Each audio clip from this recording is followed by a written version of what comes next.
Hello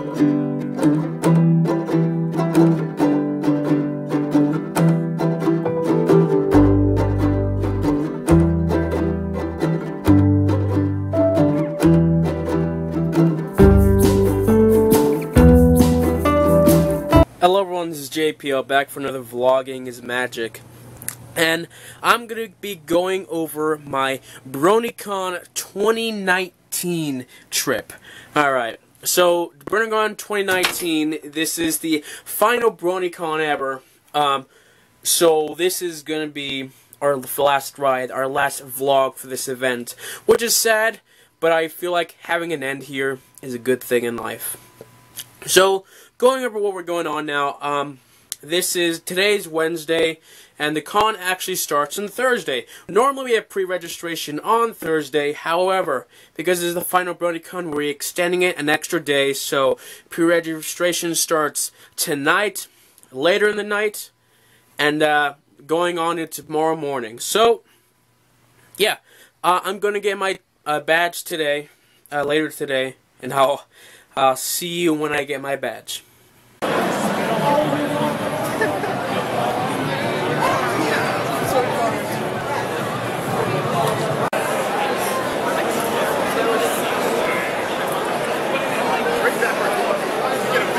Alright, I'm back from pre-registration. I got my badge, and so you saw in the footage earlier that the line was actually pretty long. So I got there a bit earlier before the doors opened, and the line just was already wrapped around the convention center. Like, everyone was there. I was there in total of 2 hours to get my badge. And inside, I was in the line so that I can get into the line. And so it was just this whole process of lines. So LineCon starts out really well here. So, yeah. Tomorrow's the big day, so I'm just gonna get some rest, and let's get started. Are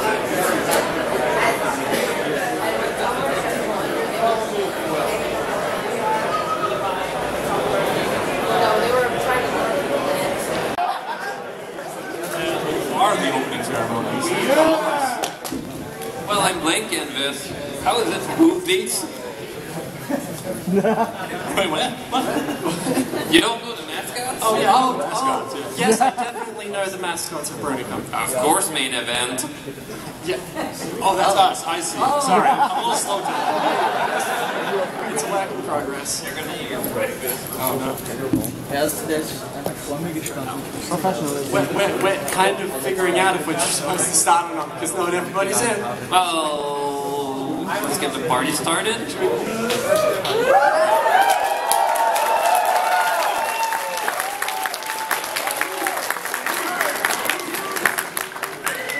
Alright, should we introduce ourselves? I think so. Or we do the whole panel without explaining who we are, and then we reveal it at the twist at the end. So you're saying you're Twist? Nah, usually twist at the end just make for a really lame. Alright, well let's reveal who we are now then. I think so. Who are you? I'm Black Griffin. I'm Sadie Spark. Well, I was going to go with the joke, but I'm a little shy if I am.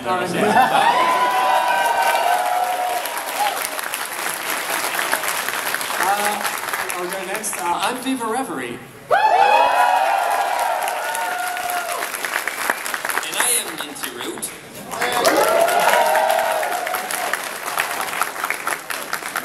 And we are the YouTube ponies. So, with season 9 ending very soon, I'm not being, doom boasting, but, it's gonna happen.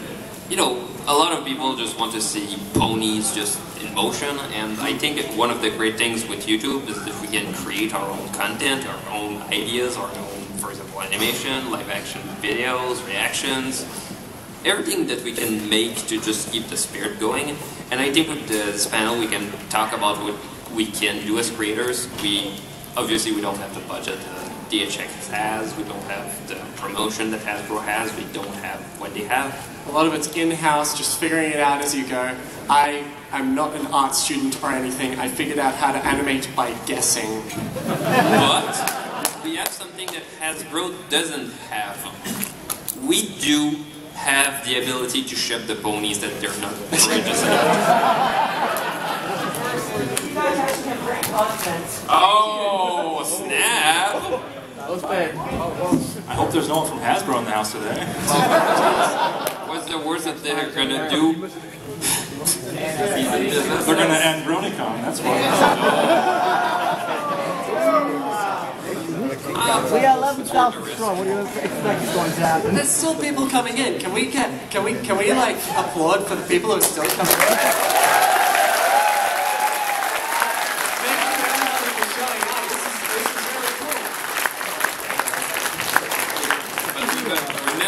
The fandom is dying. Oh, the fandom is very dead right now. I know, I forgot about it. Visually, we can tell how dead the fandom is, but we can. Like, what, there's 15 people in the I'm being sarcastic, just at least 15 people. Alright, do we want to start talking about YouTube ponies? That is the name of this panel. I think so. Alright. Let's talk about how to create a YouTube channel. Okay. First, you create a Google account.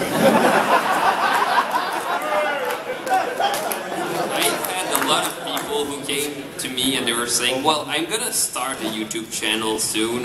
And I'm just thinking, no, just do it now. Yeah. Like, Channel is the example of what happens when you have children and then have other responsibilities on top of it. Alright, so let's start with two introductions. Getting the feedback here. My name is Claire, and I have been a writer on FinFic since 2012. I have a 5-year-old daughter. She's here at the con. Her name's Trixie. She is on the autism spectrum, nonverbal, so she's a little bit of a handful.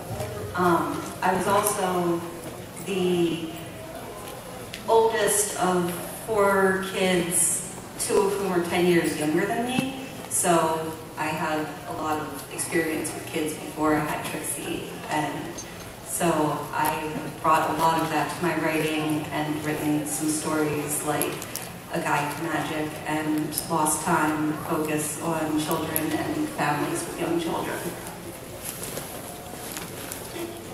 I guess I'll go next, since I'm next in line. My name is Epic Yarn. I have been a fan of the show since the first 2 seasons that I saw on Netflix. I am attached to this guy over here, and we have 2 children, ages 8 and 5. And yeah, what do I say? So I write a few stories. The first one that I posted on FinFic is a slice of Cake Life, which is Mrs. Cake's very horrible, no good day. I don't think I said that quite right. But it's basically from like her perspective, trying to get the kids down for bed while she's trying to get ready for a date with Mr. Cake, and it goes disastrously wrong. And I actually thought it was pretty funny. I think a few other people thought it was funny, so thank you if you think it's funny. Anyway, and then so that's kind of I do bring in my experience mothering and dealing with my own parents and other things into my writing, because writing is one of those things where you do take your own experiences and put it into a more creative form. So, you. I'm Blazing Bruno. Usually when I talk, people's first response is, wait, what did you say? So that's kind of why I felt writing, I think. I'm glad that she introduced the news orchids, because I've been doing many things with names, basically dates, pages, those orchids, them. I've written a lot of stories. I also got to do the show via Netflix and ended up watching every episode so far with our daughters, which is bit of experience and then some.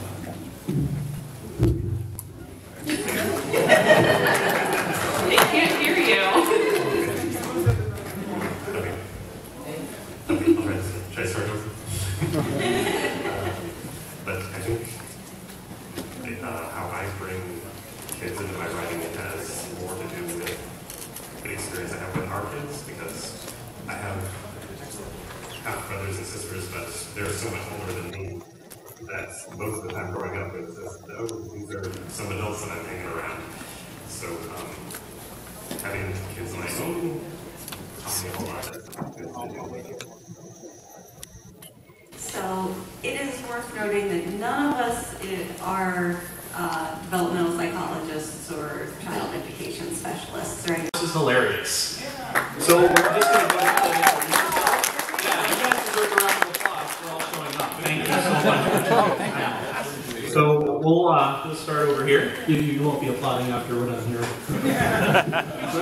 Anyway, good day. I am Penstroke, author of My Little Dashie. I'm also contractually obligated to announce that I am Penstroke, author of My Little Dashie. My name is Penstroke, and I am the author of My Little Dashie. I am Penstroke, and I wrote My Little Dashie. I am Penstroke, and I actually wrote My Little Dashie. I am Penstroke, and he wrote My Little Dashie.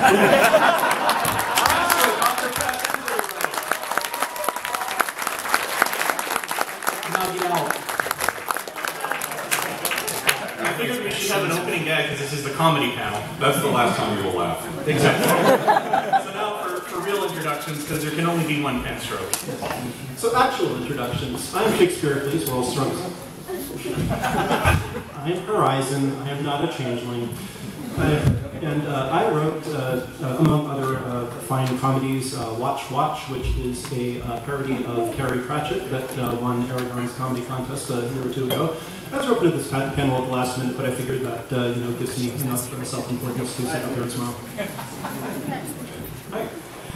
My name is Skywriter. I'm sort of an old guard fanficker of the fandom. I'm known for various character-based and slightly cracked fickies. You may recognize Duplicity, Princess Celestia Hates Tea, a story called Shipping Sickness, and a long-form work called Contraptionology.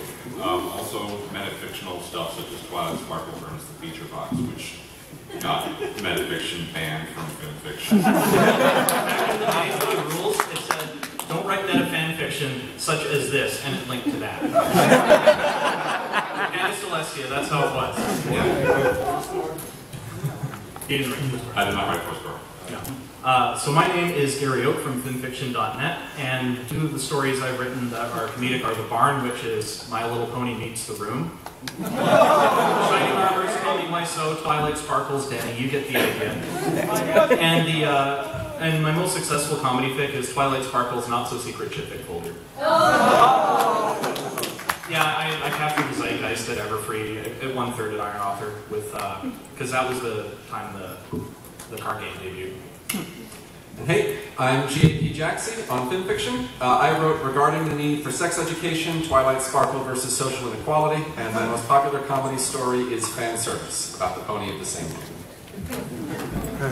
And I am Rob Peaker 53. For comedies, I did Bell Scratches and Crap Ton of Cocaine, Urinals Are Equine Friendly, Last Stop of Crusher, which is a crossover with Omnibus, if you know what that is. And Autumn Blaze It, which I did for the what was the competition called? Yeah, that Super Trampoline. The Big Hoop writing competition.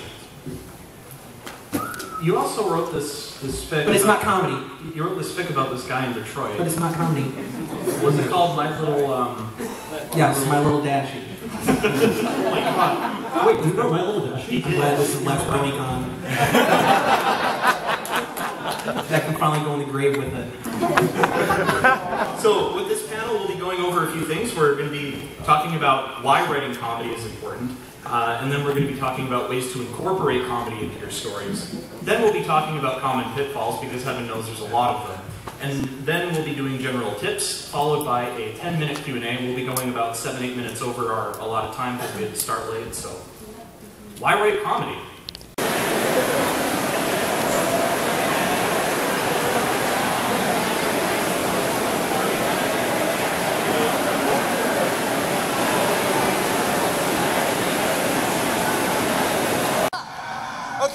I know we've got a little bit of a singing thinging, right? We're gonna sing for you, but first I just wanted to say, not that. I just want to say I think that it's more colorful than usual in here. I think like a rainbow exploded on this place today. It's very exciting. You guys are all decked out. We're going. So I'm here at the hotel, watching opening ceremonies. The reason why I'm here is that I spent too much time in the vendor hall, and so the main hall got capped, reached full capacity, and so luckily they're live streaming, so I'm watching this in the hotel room. Absolutely. And I know I'm going to watch the new reboot in 2020, as I'm sure all of you are too. Okay. So yeah. We'll see each other again. That's just all I'm going to say. All right, we have a couple of other special guests to bring up before your very exciting musical performance. Next up, Andy Price. I saw a show earlier at the vendor hall. Along with Andy, the vendor hall was like an hour and a half wait. And Sarah Richard. Waiting for the big old Lauren Faust. That's the right way to walk on stage. Okay, perfect. How come I don't get a microphone? It's okay. BronyCon 2019. Holy Shocking crap. free art. We're so excited to see you guys. We're excited to draw pictures for you guys. I've almost lost my voice already, so if you want to talk to me, let's do it in the next 10-15 minutes. Very excited. Cool. Thank you guys so much. Thank you.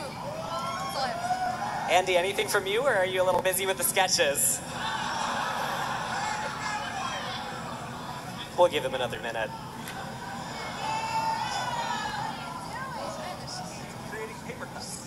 One last time. One last time.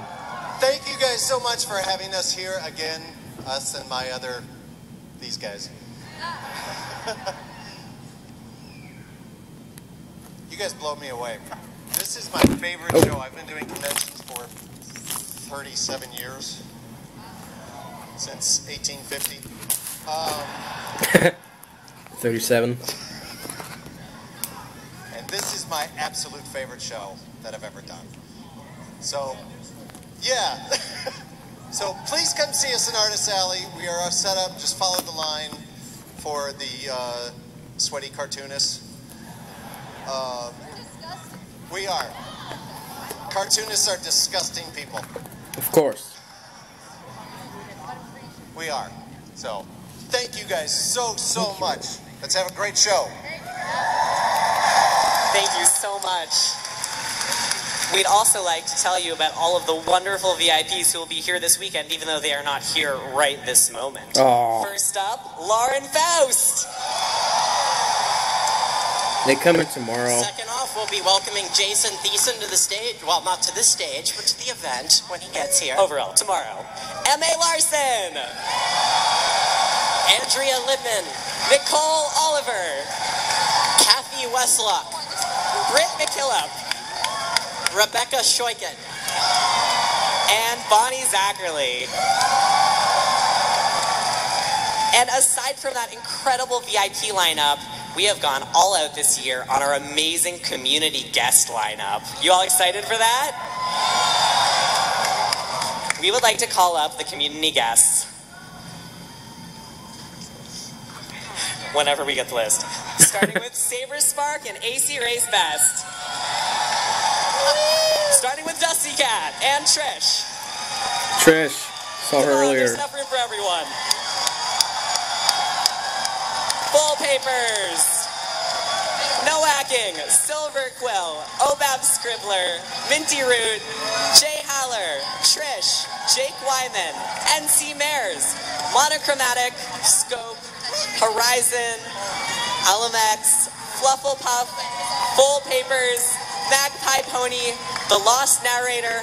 I'm Drunk on Tea. And last but not least, Skyrider. And last but doubly not least, Basic. Take the mic. All right. Oh, they just gave me a microphone. Oh yeah, they gave me one too. No, anyway, but I'm going to talk first. Ha ha ha. I need to hear you guys right now. I know people have been asking you. Who is ready for BronyCon? We're in a smaller venue because there's another con going here at the same time. A Rubik's Cube con. You know, there's more stuff that's buying things. And so we have smaller space, but double the people. Ponies the Anthology. Yeah! All kinds of stuff. Make sure you come to the charity auction where me and that man down there, Full Papers, will take you from your money.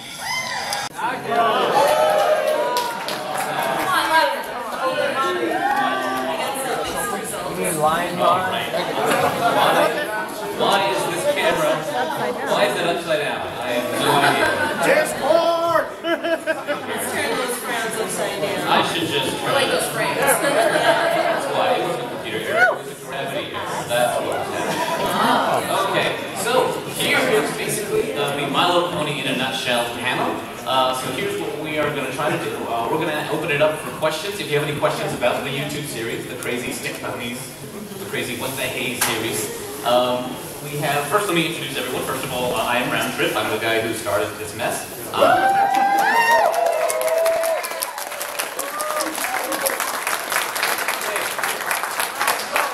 see, how about we go down the line and have everyone introduce themselves and how they're relevant to the stick ponies, and maybe give everyone a little sample of their little pathways. Hello everybody, my name is Bright Idea. I am one with the puns, and I have worked on some collaborations with Round Trip here, including the IRS in a nutshell, where Toy Twinkle Sprinkle tries to scam me out of paying $1,000 and $1 million and $1 bajillion and write notes for tax law. Do not answer the phone if the IRS calls, and anyway, find the video. And I do MLP parodies, and I do Brony songs, and last year I did a writer song set to We Didn't Start the Fire. Very clever, check them out. Right idea. That's her. Hello everybody, I'm Love Cake. I've been a voice actor in the fandom for about 8 years now.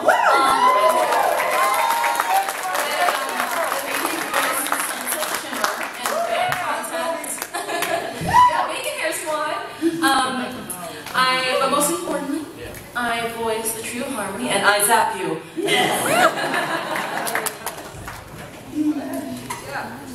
I have used script. I don't know what mic is working. Is her mic working? Someone push here a mic. Share someone else's mic. Here. Okay. Take mine. Right. Take two.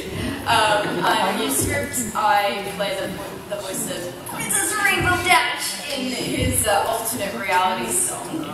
And I also do a lot of acapella songs on my channel featuring the main six, and he loves them. They're really cool. Yeah, they're really cool. So I do a lot of voice noises. Yes. And finally. Hello everybody, my name is Ashley H. I do horse noises on YouTube, mostly as Blood Horse, Twilight Sparkle, Twinkle Sprinkle. There we go. I also do singing and voice acting. I also have an audio drama called Remembrance that makes people cry. It's great, love it, stand. And I voice Twinkle Sprinkle in alternate realities. That's everyone. We're going to try our best to keep up with the tune, to sing this for you. And one of us was smart. And my work's already done. I recorded mine. Yeah, one of us was smart and decided to not do it live. So the rest of us are on the spot here. We're still like a run-on sentence, and it's like... It's not an easy. It's not an easy tune. I shall watch myself. We're going to try our best. All We're right. gonna have fun. So, is everyone? Yes. Yes. I'm ready. Okay. Yes. We'll see what happens. Hope you guys. I'm ready. Okay, let's see. Right, here we go. All right. So I'm Empress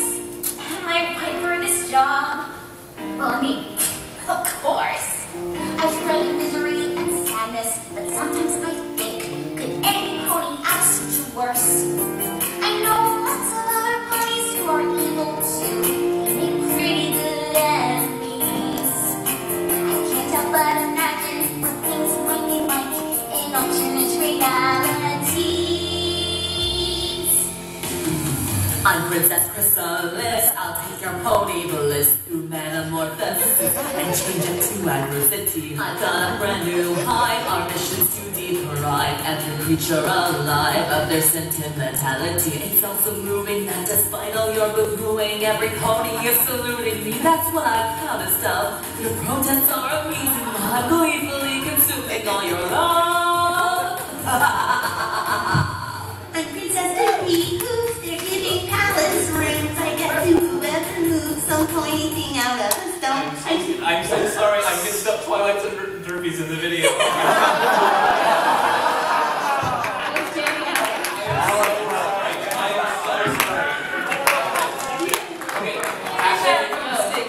Happy accidents.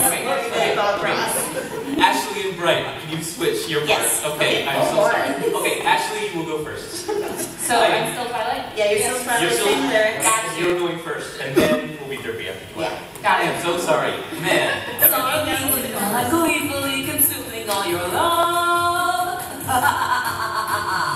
I'm Princess Twilight Spark, our world is matriarchal, just like Meghan Markle. I was once a confident, but one day Princess Celestia sent me a spell. I cast it pretty well, and now my throne's right next to her. Speaking of magic, I'm especially good at my assistant servant dragon organizes and cooks. I have unlimited access to a million fantastic different books. I'm Princess Derpy, hoops, they're giving palace rooms. I guess to whoever moves some pointy thing out of a stone. I tried to tell them it was just an accident, but they already went and put me on this fancy stuff. All of a sudden, people think I'm doing something. Gee, I hope that big red button was meant to disappear. The white thing that was the oven. Would you guys please bring those muffins over here? I'm Princess Sissy, Princess Killer Me, Princess Foot and Flat, Princess Linus, Princess Cookie, Peter and Leia, Princess, Princess, Princess, Princess, Princess, Princess, Cozy, wise, and leader we all fear, who will reign till the world ends. You're absolutely awful, but if you ever need advice, you can always call on any of your friends. Thanks, Trixie. Reality's fine again. I gotta say I'm okay with the one I'm living in. Hey, I gotta say I'm okay with the one I'm ruling in. Oh, but hey, I gotta say I'm maniacally okay being a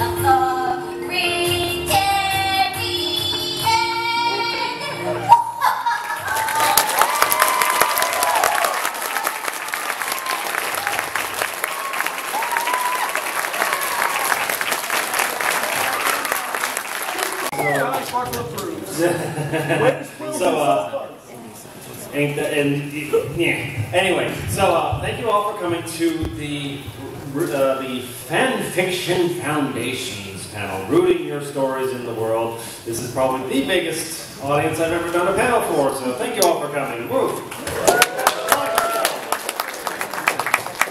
We're going to do a quick set of introductions and then dive right in. We will be trying to have a Q&A session at the end, but it may vary in time as we will be talking kind of in a discussion format. Still, starting on my left.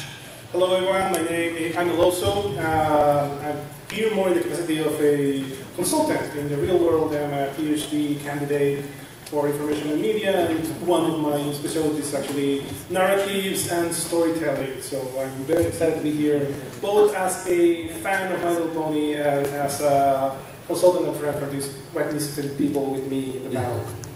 And I'm Penstroke, most properly known in the fandom for Past Sins and some other fan fictions. That's really all I got to say. And we have... Is this working? Yeah, alright. I'm Wanderer D. First of all, I want to thank everyone that has any Sunset Shimmer stuff on them. Thank you. Thank you very much. I'm a film fiction moderator, and yeah, I mean, I write stories. Everyone here writes the stories. He writes the stories, but he usually is GMing pony-related RPs. He tortures, so to speak, behind the scenes. Apparently, I turned these guys into making better stories. So anyway, yes, so why do fan fictions require foundation? Seems like we're rushing. We are, but it's a calculated rush. Calculated rush.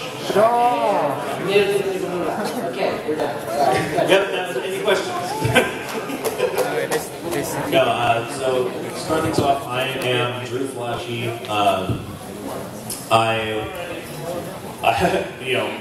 Did my pony adopt OC, so I like putting together war panels, like every year at TrotCon, Equestrian Legends, love it. I like esoteric knowledge. Anybody go to TrotCon ever? Raise your hands. Yeah? Yeah? Okay, next year, all of you, come on out and see us. But normally, I like reading in between the lines. It doesn't matter which show, She-Ra, My Little Pony, Littlest Pet Shop. I love reading between the lines and making up nonsense where nothing exists, or picking up one little detail and running with it until I can't run anymore. Voice actor by day, custodian by night. I clean up my alma mater, make sure those kids have a clean school. And then I am the VIP relations coordinator for TrotCon, so I'm the head of the Viper team for that convention. So if you ever go out to Columbus, Ohio, then you can come see us, and if you meet any of the guests there, I was the one that talked to their agents and brought them there. I am the Brony Critic. I am also stationed out of Ohio. My focus is primarily on fan reviews and fan content. I focus on the fandom itself rather than maybe reviewing or analyzing the show. I like to take a look at the merits and bring attention to various works of the fandom and fan community. Outside of the fandom, I'm a professionally trained film critic with 7 years of experience in film, television, and radio. I do a bit of writing on the side. I'm a member of Yara the Tank Girls Roundtable podcast, which airs on her Twitch stream every Saturday at 7. I'm also the primary film critic for the Emerald Rangers review website, where I premiere as the Green Phoenix every Friday around noon. So, this is going to discuss story elements from season 9, at least up to. But it's going to be season 9 up to episode 13. So it's all of the ones we've had access to see. We have seen we've seen a few. We've seen a couple of the other ones because I didn't know that they were leaked. I thought they were like, because I don't get the Discovery Family Channel, so I was like, oh look, they came out. And I saw Twitter raving about how they were leaked episodes. I'm a monster! And he spoiled them for me, and he brought me along in his treason. Right up. So, the goal for this panel, we wanted to examine and place every single episode of My Little Pony Friendship is Magic into an established and relatively consistent timeline. We wanted to uncover any patterns, observations which might arise as a result. And what we initially wanted to start with, the whole reason this whole panel got started, was we wanted to find formal ages for as many of the characters as possible. That's what started all of it. And so, in our goal, we went through every single episode. All of them. All of them. It took us 3 months of me constantly coming to this guy's house. He dealt with me for 3 months straight. That's going through those episodes. There are 208 episodes that have aired of My Little Pony, and we watched every single one of them. At 22 minutes, that's, I think, 72 hours straight of My Little, and we would watch them 3 or 4 times to get even the most minute of details. Especially the ones containing the Apple family. Any problems that happen in this, we blame it on the Apple family. Oh, it's on. I am fighting with the Apple family. I guess to begin, if you guys are interested more, you do need to leave in the middle of the panel. I do have flyers about the history book and project I've been working on, laid out in the front stage area of the table. And I know I did actually promise posters, but unfortunately the shipping company didn't get the posters done in time. So I'm trying to make it up to everyone who went to my panel and maybe give you special buttons or posters afterwards at my booth, if they do get here in time. But aside from that, this is a very, very special year that I'm doing this panel. If some of you guys know, I was a student at Johns Hopkins University when I started writing a book on the history of conventions. I just finished a history book on the history of military schools in America at that time. And I kind of came up with a new way of looking at history from the perspective of me studying genetic biology. I wanted to look at history from that point. And I kind of wanted to apply it to looking at conventions because it's strange because the convention scene is really, really big now. Ever since San Diego Comic-Con really took world stage the last 10 years and geek and pop culture has become really, really popular, conventions in general have just exploded, yet there's actually never really been a history book written on conventions in general. So this is a project I've been working on for I think almost 7 years now, ever since the first BronyCon took place here at the Baltimore Convention Center. I've done a panel every single year of BronyCon's been in the Baltimore Convention Center, so this is the first of the last round of panels I'll ever be doing at BronyCon here. So it's kind of touching. Not only is 2019 the final year of BronyCon, it's also the 50th anniversary of San Diego Comic-Con. It is the 20th anniversary of Midwest Fur Fest, which is currently the largest furry con. The 25th anniversary of Oldacon, which is one of the larger American, and probably I think the oldest American anime convention. So there's a lot of history happening within the convention scene. So this book I've been working on, I originally wanted to publish it this year, but after I heard the news of BronyCon actually having their final year this year, I knew I had to hold off on finishing the book until I kind of got a feel for what everyone thought BronyCon's story was before finishing up the BronyCon chapter.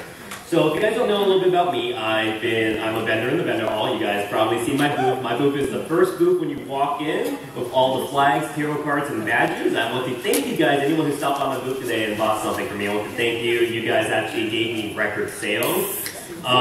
Just to kind of give you, I don't want to boast, but as an artist, this is as an artist who relies on conventions like this as my income. I want to say that the amount of sales you brought me in today is like 3 times more than what I made at San Diego Comic-Con just a few weeks ago. So it shows how dedicated you bronies are of supporting the artist community as opposed to some of the other fandoms which we're going to talk about. No, I don't normally interject in the middle of a vlog. Normally I just have the footage of different cons. I don't really have the time spent in the hotel room to talk about so far. But I feel like this is a special occasion. This is the final BronyCon, and I can definitely feel and see this to be the final one. There's so many people. The lines are really long. We have so many overflow lines, and people just cannot get to all the convention places. And I feel like this is a big con. It's not been like this since 2015. Also, I have to keep in mind that we're in smaller spaces with twice the people, so I don't really know how large this is. I hope it's a decent crowd, but overall, I just get the feeling, this is the final BronyCon. I've really enjoyed myself so far, getting to see people again. I guess the only main disappointment I have is like in the vendor hall. There's a vendor that I liked going to who had hats, and he's not here this time. And I can't get the hats because I love getting the hats. I've been getting the hats for a couple past years, and I want to get more hats. But no, the hats aren't here. Yeah, that's sad because that would be a good thing. But the lines for the vendor hall is about an hour and a half. And I hope it's not like that every day. I hope that, it figures something out and it's shorter.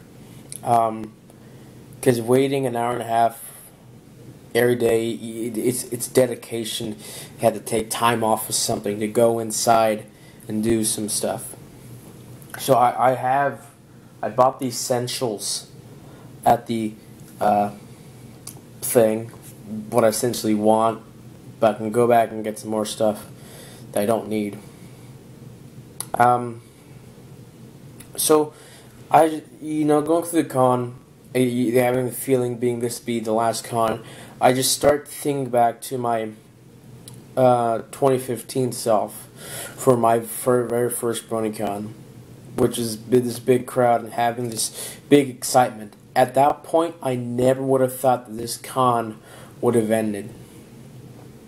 It wasn't until the next year where I started to think, yes, it's probably going to end in a couple years or so. But the more years I started coming here, the more I started to think this thing has to end soon.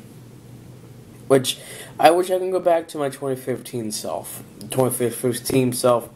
that could go into the vendor hall, that didn't have to wait too long for some things, who was always just excited by everything, who didn't think that this thing was going to end, that there was an ending here. And so it's sad that it's ending. And I think back to the verse 1 John 2:17, the world and its desires pass away, which is very important in this whole situation, because this is a worldly desire, this BronyCon here, and it passes away. But whoever does the will of God lives forever. In which BronyCon doesn't live forever. It only lasted 7 years. It was a good 7 years. And the 7 years in Baltimore, I think, is the case. Yeah. 12 in BronyCon events, and it's interesting. It's been fun. I've enjoyed the time spent at BronyCon, but it does feel like a sad time for an end. I just want to take a minute to talk about the community guests that I got to meet. I can't go in depth because I've met so many people, and to go in depth for all of them would just take too much time, but I'll just say that I spent a great amount of time with the Security District team and for other people. We had fun. I enjoyed spending the time with them. I loved talking with them and telling them about their inspiration for me. So yeah, I enjoyed spending the time with them, and so yeah. Yeah. I'm not wearing socks again. Oh, why not? Because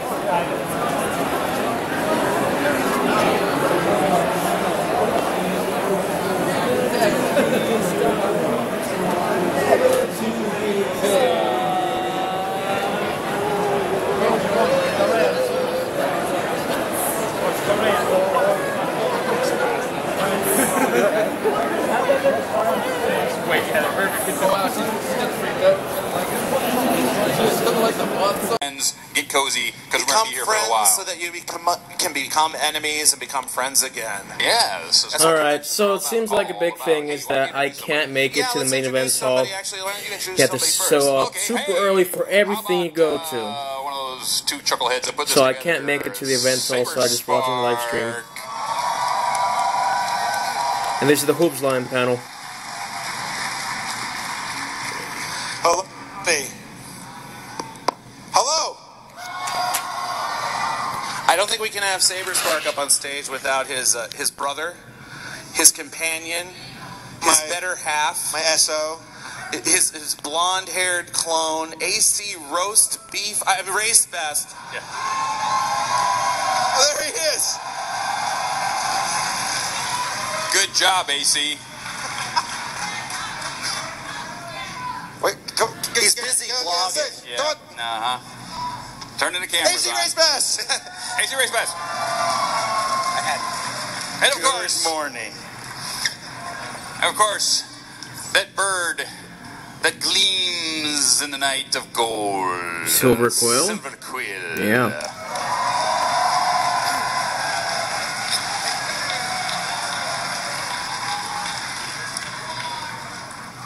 Our next guest is a good friend of mine, good friend of this con, good friend to many. Many people mispronounce his name. Oh, yeah. Many people mispronounce his name. It's actually pronounced Bvids. It's Bvids. It's Bvids. It's Bvids. Everybody, welcome Bvids. Haven't seen that guy in a while. Here, Henry. And of course, okay, now, the next guest, of course. Do we need to stand? No, You can stay right there. All right. We need to stay. Where is... There she is. Right there. Okay. Everybody in the crowd, do this. Yeah. Gabriel Brown!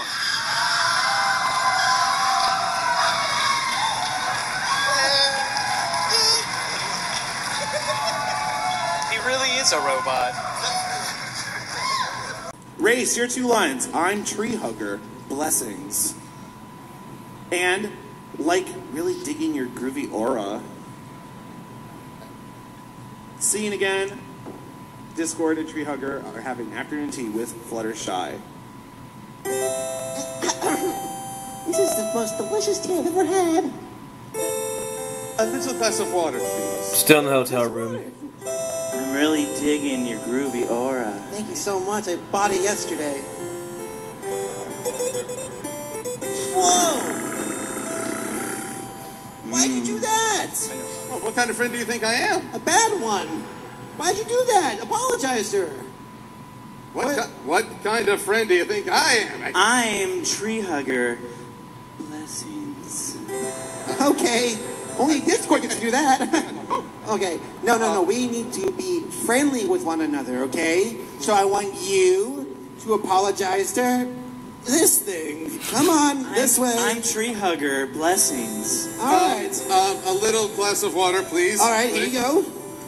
I'm really digging your glass of water, please. aura. Oh. Thank you. What? Oh, you get rid of that. This is Y7, my friend. It's a big straw. Okay, understood. That's not my line. I want you. Okay, listen. You gotta snap out of it. I need you to apologize to this one. I'm tree hugger. Blessings. What kind of friend do you think I am? I'm really digging your groovy aura. No.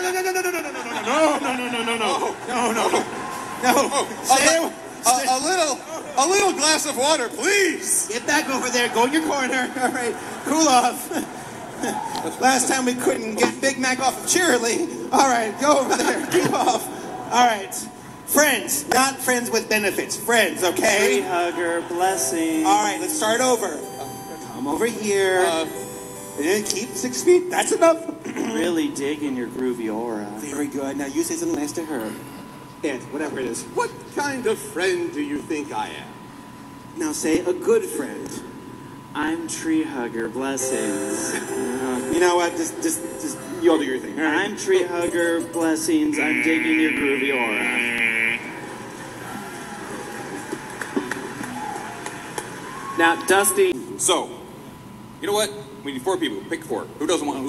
I think we can do all 5. You know what? We're going 5. We're going 5? Let's do everybody. We can do it all 5. Go on, everybody. Turn it up to 11. All right. Yeah.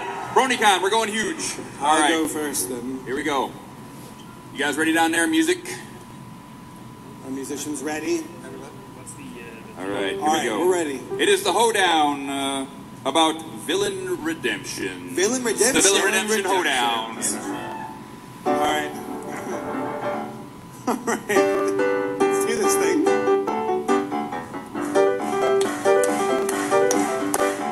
I remember when I was on the show. It wasn't very long. I left a while ago. They said, hey, villain, you are an arson. But the truth, my real name is M.A. Larson. Say in Equestria you turn good real fast, but I wonder, is this going to last? Sometimes it's so quick, I get really sad. One could say that the writing's kind of bad. I take over Equestria, they say I'm kind of crass. That's only because I smoked a little grass, and then they kicked me in my ash, and then I went to a reform class. My name is Starlight Glimmer, I work for the school. I think the students think I'm really cool.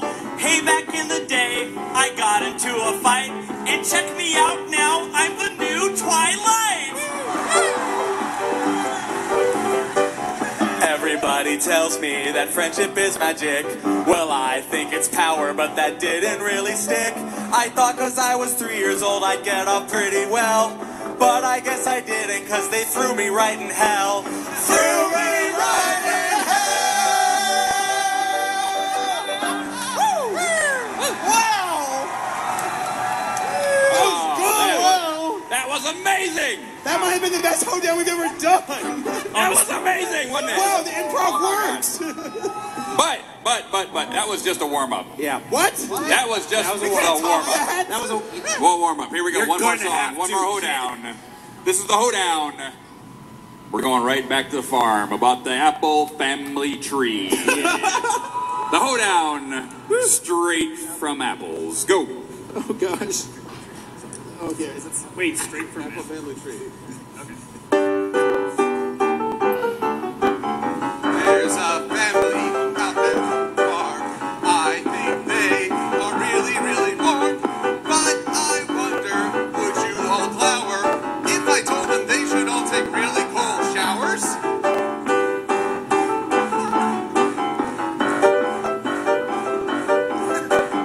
When it comes to my family, we're number one. They say we're the best and we are done. They might say it is a little sin, but we eat apples, keep our seeds within. Apple Bloom and Applejack, Granny's there too. We're a family, we have apples, aren't our fannies too? We don't know where we all come from, but this pink one says she's my cousin too. The truth is living on the farm, it can get really tired. They'll tell you, sometimes I get fired. But I met my love and I say, what the heck? Even though we fell in love, we're really still redneck. Everybody thinks I'm in love with Sugar Belle. That's not really true, but I guess it's just as well. If they knew the truth, I'd be under attack. Cause Apple Bloom's the daughter of my sister Applejack. Sister Applejack! Sister in her eye, sister in her eye. Good night, everyone. Dusty, are you okay? No! Dusty, are you okay? No, I'm not okay. Dusty. No, wait. Minus 35,000 points. Whoa! God. I thought it was charming. This is a family show. God. You got Lauren probably in the corner going, I'm glad it's over. It's canon. It is canon. It's canon. It's a very keep it in the All family right. show. Yeah, we're watching. Okay. We're watching your pockets. Whose Line is the game where these two cast members will act out a scene and periodically need to take those cards out of their pockets and say those lines. Those lines came from you out there in the audience. So we have no idea what are on those cards. I haven't seen it. He hasn't seen it. They haven't seen it. We have no idea. Here's the scene. Race, you are Twilight. And Saber, you are Grogar. Twilight confronts Grogar to stop his evil plans. By the way, we want to take this moment to give a super big shout out to the people who helped put on the show. I see my wife Sarah there sitting in the front. Yeah. She is the brains behind it.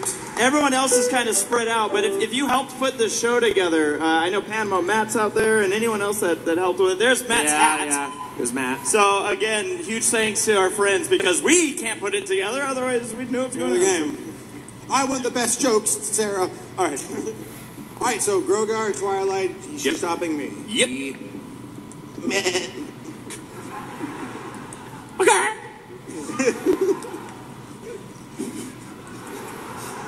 Hi, Grogar. Start over. The farm. Shut up.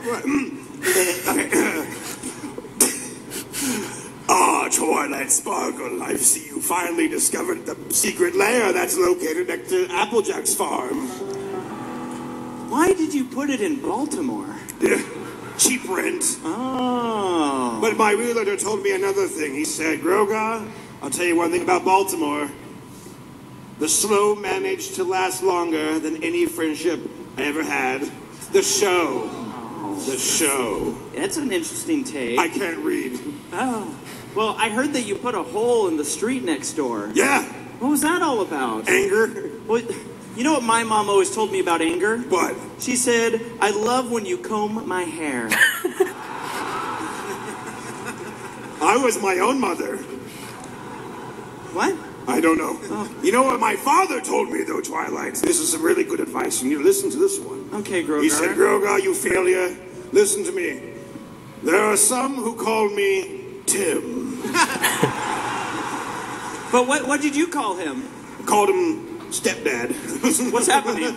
Why are we doing this? I want to fight you. I don't want to fight you. No. I want to make a friend. No, I've seen Discord, Tyrek, and the two twins, or whatever they are. Those guys. Listen, Grogar, up in Equestria, we have a policy. Yeah, dumb one. It's, I want to hate this guy, but I got to respect a man's fireworks budget. Hate me.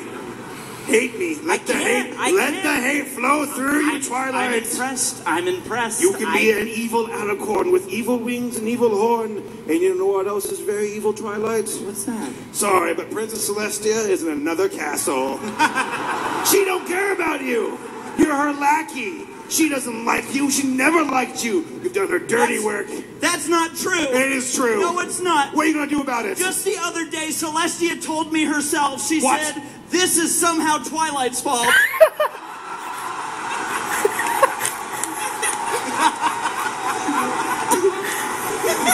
You see? She doesn't even like you.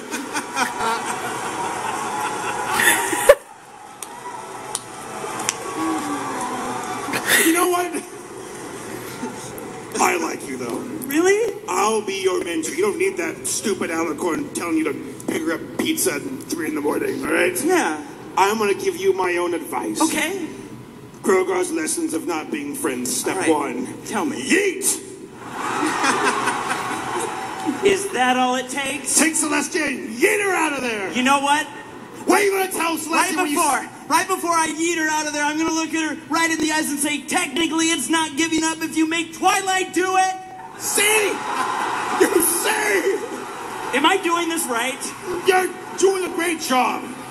We're going to put Celestia right in her place. Man. All right. Yeah. You know what? I'm going to go in there with you. Yeah? She and I used to date. You know that? Really? Yeah, she dumped me for that skinny boy Discord. All right. I'm going to look Celestia in the face. I'm going to say, hey, jerk. You have made a powerful enemy today. Oh. This one. Oh, yeah. Purple horse ain't having it. Yeah. She's purple and she can read, and you can do other things too. I can read. What other things can you do? I can read fast. Yeah. Oh. Yeah, tell her something else you can do. Oh, should I insult her? Yes. Oh, all right. So look her in the eye. Oh, gave up a long time ago. You should try it. Like that Larson guy, he gave up a long time ago. He didn't even start giving. Yeah. Yeah. All right, we need to plan some more things, all right? Yeah. I'm feeling it right now. I'm feeling it right now. Yeah. We're going to take it all right, now. You know what I'm going to do? What? Here, my old mentor gave me some advice when it comes to alicorns. Oh. He said, Grogar, this will help you in life. I am inevitable. He was my boss. Where did Celestia go? Why is there a pile of dust over there? Oh well. Well, Grogar, I really like where we're going with this. Yeah. But I did want you to hear a couple things from my perspective. Go on. I just thought, have you ever considered it helps to maintain the illusion? Yeah, the illusion of friendship. The illusion of friendship. I think you and I, maybe we can be friends after all. You think so? Twilight, I've been wanting to tell you this for a long time. Yeah. All right? Listen closely. I'm listening. I'm only going to say it once. Okay. I don't know. I haven't watched the show since season 4. Grogar, I could tell you didn't even... I mean... When did you get wings? You were so far behind. Spike's got wings too. Did you hear about that? He's still alive? Well, he was. But he said something to me the other day and I got a little angry. What did Spike say to you? He said, was that a season 9 reference? Sorry, I stopped after season 2. He doesn't care either. None of them care. I hate him. Well, Twilight, here's one lesson I tell you. Tell me. Those bronies, all right? Yeah? They're the ones who made it possible. Yeah. And if I had the chance to look them in the eyes and tell them how I really feel about this silly fandom, I'd say, did you check the Canterbuck Library's restricted section? No, don't say that In the to vendor them. hall. No. For $9.99. Look, I'm the princess of friendship. I know what you should say. What are you gonna tell the bronies? Hit me up with that music. I just want each and every one of you to know that even though the show may be ending, and this may be the last BronyCon, I forgot where I parked my balloon.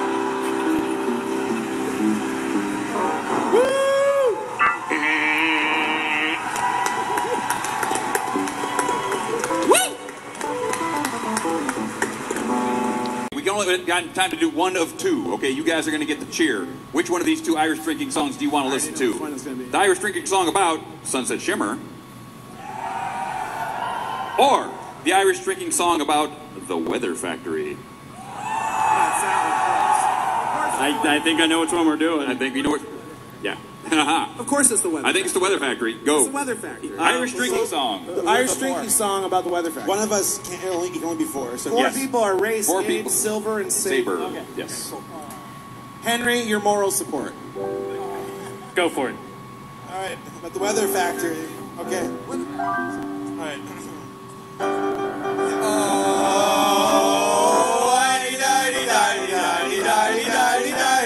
I know a place Full of machines. It is scary, and it's really mean. It's up above, Way up in the clouds.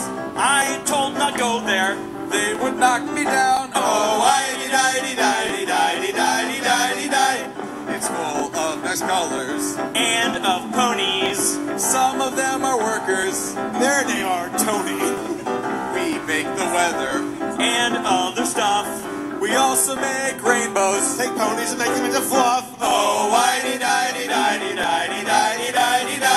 But why not go there? I do not know.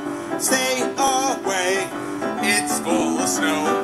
That's what they tell me. But it's not true. Here is the answer. They make lots of glue. Oh, I'm told that they make rainbows. That's the truth. But I know that. After they pull the tooth, and then they strap the pony in. Right in the neck. I hate that place. What the heck? Oh,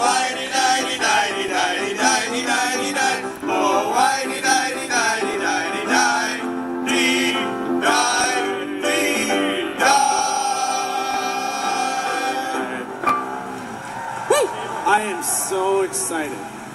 Do you want to do more autographs after this? No. I think I'm good.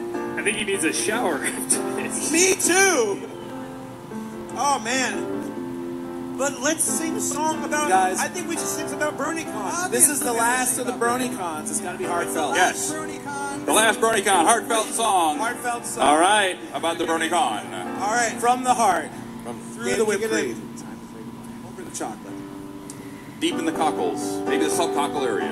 Somewhere where that marshmallow puff got in. BronyCon is ending, but the friends that we've made will not bend in. That is the truth, we will be around. We love you all, thank you for coming to town for the show.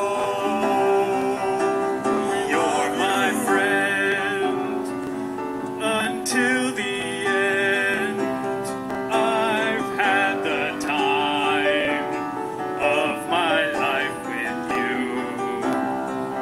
I have icing in my eye. It really burns. I want to cry. I want to cry so bad. But it never ends. The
was it from Nora? Made in the song, our eyes are burning. We love you, BronyCon,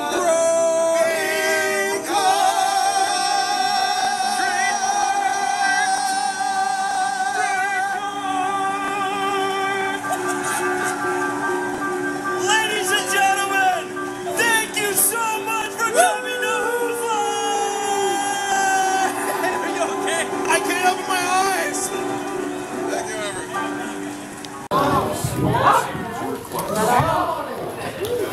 Hello, welcome to the Rainbow Light and Darkness G1 Perspective.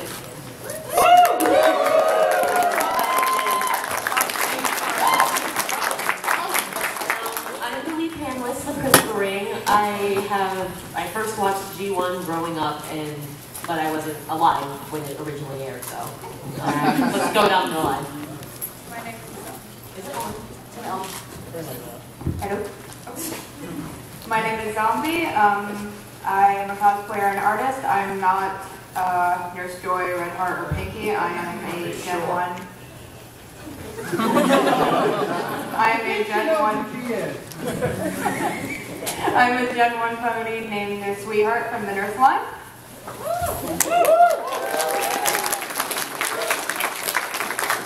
Hi, I'm Scribbler. I make horse voices on the internet. I was alive during G1, and I am officially the oldest person on this panel, which, yay. I was probably in high school when these guys were born. I'm very equivalent now. Yeah, I grew up watching G1 repetitively, much to my parents' chagrin, and please watch something else. I'm Itso Panda. I'm Itso Panda. I draw a bunch of Pascal horses on the internet, and I grew up watching G1 on cable. I'm recently in the Aprilverse on my channel. Everybody knows her, the demon white pony. Okay, so before we actually begin the panel, we gave the first 50 people in line a card because we are giving away an original G1 My Little Pony cotton candy. I was wearing the mask, but I hadn't brought contacts with me. And Dr. Wolf, Firebrand, and I were recording a short little bit for a channel. And I was coming up some stairs, again, no glasses, no contacts, smart. And I had a misstep, and I was just stumbling forward. And I caught myself, and both Dr. Wolf and Firebrand said, "Is the camera okay?"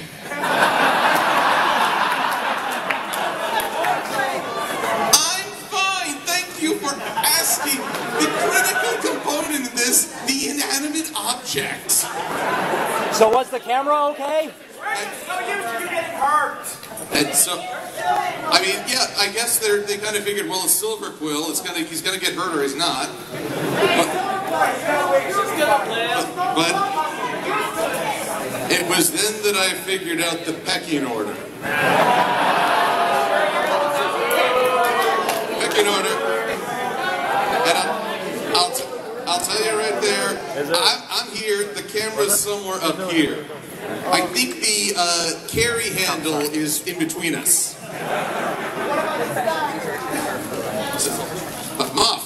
I see these people kind of... If they don't show up... Everyone, this actually takes me back. First time I was ever presenting at BronyCon, it was the Legend of Donut Steel.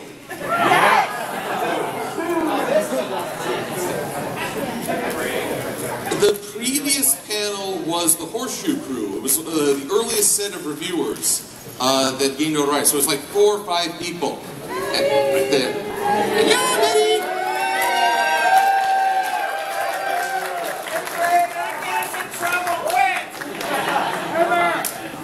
But here's the pigeon. Don't stick Mary. Oh, actually, if I can have those real quick, I'll finish the story. 4 people in front of me on the panels, and it was a very healthy attendant. But then, when I got up there on my own, there were actually more people in the room. Do you know what that does for my ego? Do you know? Oh, sorry. Oh, sorry. All right. So basically, and on that day, some say that Silver Quill's ego grew through sizes. Now, I would like to point some things out. First off, these plushies of our Scottish friend Matt Munchkin.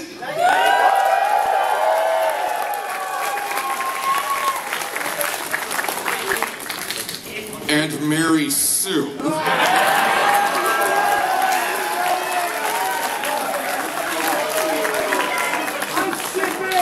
Well, here's the thing.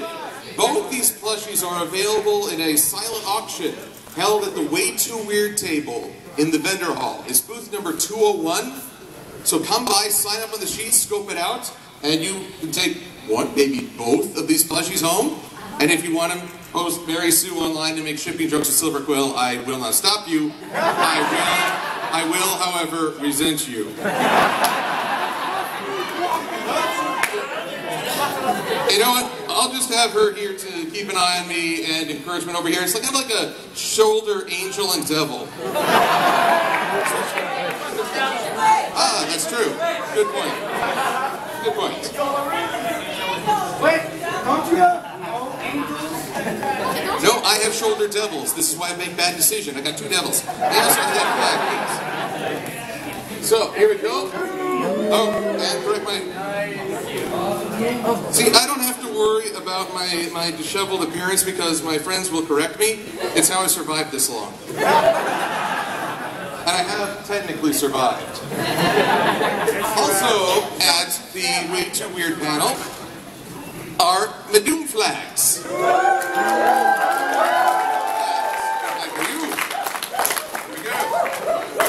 Well, a pole for you. Yes, flag, please. Where's this guy? There's that guy. I'll take the pole back.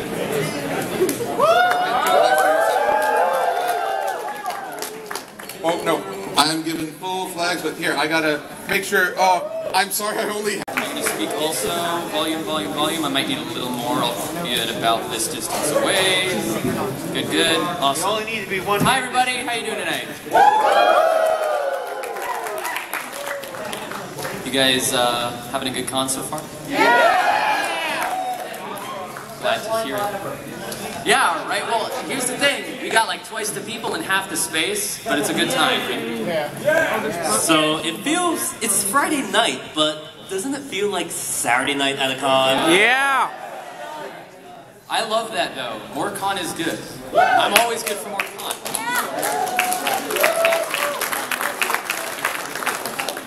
Well, thank you everyone for joining us for the Brony Fandom History panel with Choco and Simo. Glad to take time out of your night to come to our panel, especially when stuff like Brony Palooza is happening. So thank you for joining us here. Now I'll let my co-host here introduce himself. Totally. All right, so hello everybody. A lot of you might recognize me. My name is Hoofbeats. I'm one of the mascots for BronyCon here. I also have a human Sona named Simmel, who lives in Seattle and is also actually the chair of Everfree Northwest, if any of you guys are familiar. But he's my human Sona. I'm Hoofbeats. Simmel is my human Sona. I just want to make that very clear.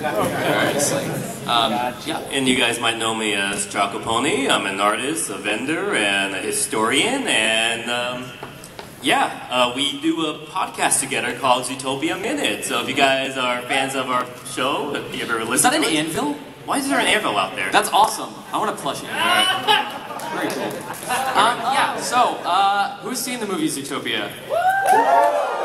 Who thinks Zootopia is awesome? Alright, you guys might like our podcast, Zootopia Minute. If you search that on YouTube, what it is, it's basically every single episode of that podcast is us talking about 1 minute of the film. So there's going to be 108 episodes total, because there's 108 minutes in the runtime of that film. So check it out if you're into Zootopia. Alright, and just to clarify things, we are not furries, we are zooies, so it's totally different. Furries, yeah. And another thing, we are not dating, despite what our fans may be saying. We are totally not dating at all, so just to clarify things. And this is Midnight Premiere, right? Yes, Midnight Premiere. One of the BronyCon design team artists drew this for us, so big shout out to Midnight out there. And well, we might not be dating, but I'm actually pretty gay for hoofbeats. And I'm sure if you are too, I make this fantastic hoofbeats pin with a little spinning yo-yo element. I've got one right here. This element actually does spin. So Shaco's selling those. Yeah, how much? They're 25. They're limited to 50 each. Yes. Because yo-yos are awesome, right? Yeah. There's actually like a yo-yo act in the talent show tomorrow, which I'm super excited for. So here's one yo-yo trick for you guys. Ready? Don't blink. Pretend I didn't mess it up this time. Oh, wow. Dang.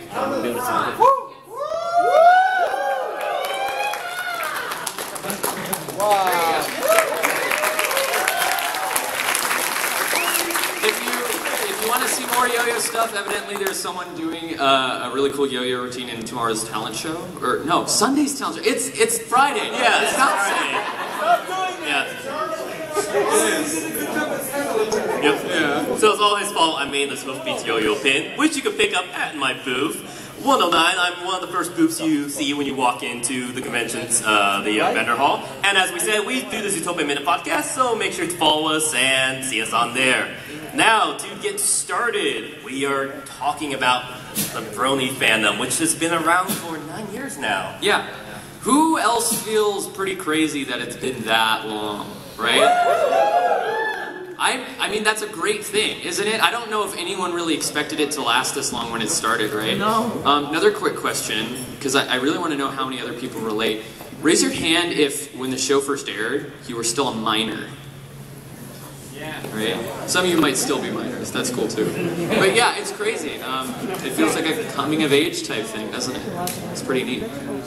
All right, and I'm just curious, who here has been a Brony for the entire, I guess, 9-year run? We'll do it this way. Yeah, let's do hands up. Everybody, put your hands up.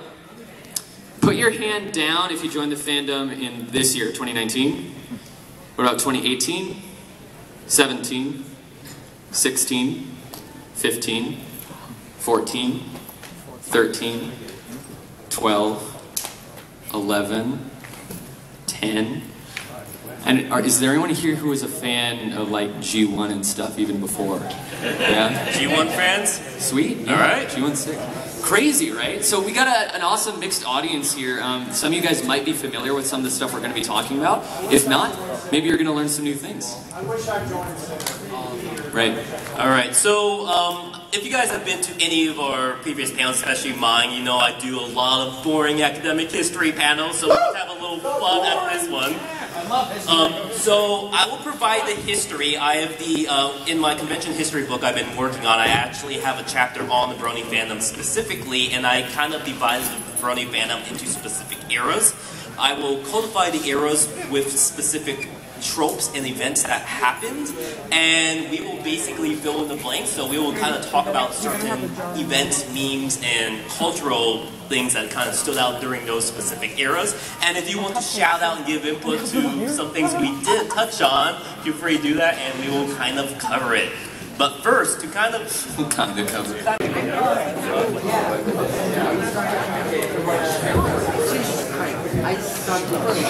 Just know we have a camera here. If you don't want to be recorded from this area. Yeah, move to the side. That's if you're. You don't want to Good morning. Morning.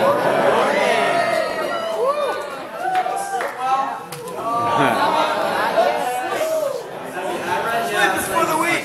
I reckon you should get 8 hours of sleep, so I'm glad you're all sticking to that. That's pretty good. Good job, Brad. Anyway, welcome to the Scooter Tricks the Abridged Sunset panel. Now, before we get started, I want to do something. Hello.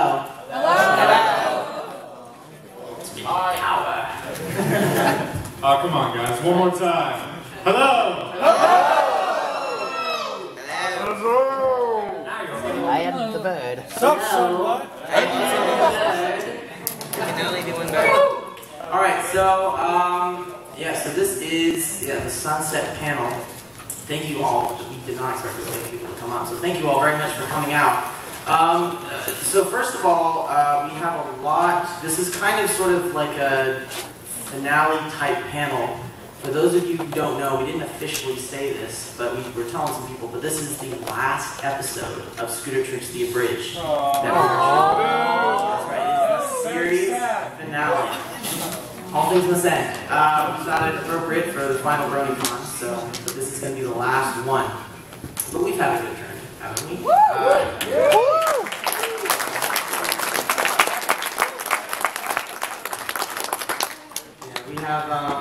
We have, the movie came out just a couple weeks ago.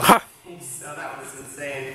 Working on all that stuff at once. It's been quite a rush, hasn't it? Yeah. Did you like the movie? Yeah! I've been on America's time for about 2 months because of that damn film. You're welcome, and it was a better time.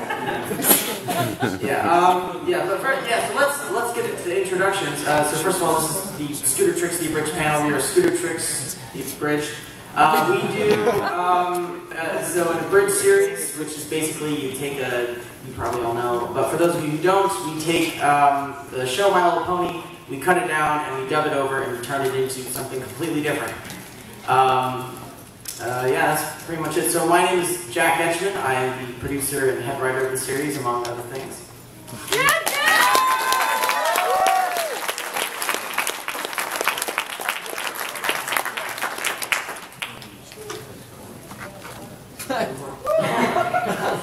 And I'm Chris, and I voice Princess Luna.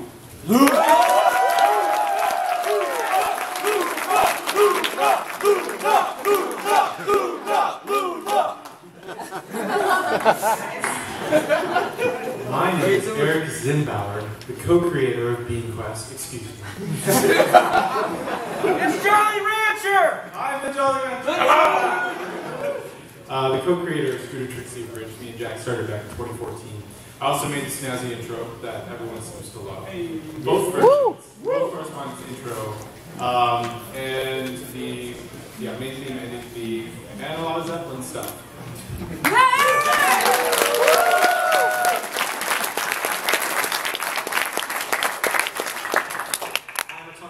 I'm very similar to Eric in that I do visual effects stuff. I joined around about episode 14, so I haven't been here since the very beginning, but not too far. I also did the first Royal Correspondence intro, so don't take credit for that. Oh, right. That's what I did.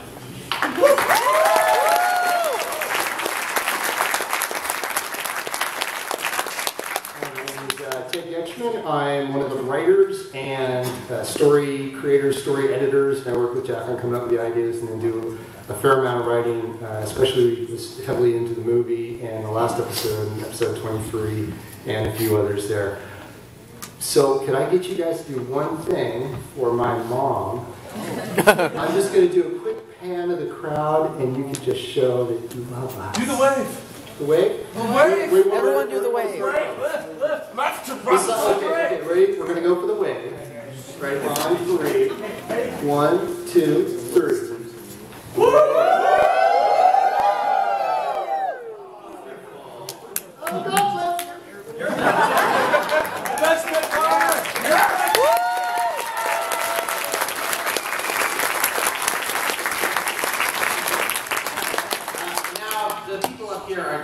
Small portion of the team of Scooter Tricks. Scooter Tricks is sort of this loose collaboration of about maybe at this point 30, maybe 40 people who have worked on the series. So I just want to real quick, so everyone who has ever worked on the series, if you funded it, if you voiced it for it, edited it, I would like you to stand up, please. Moderated the Discord.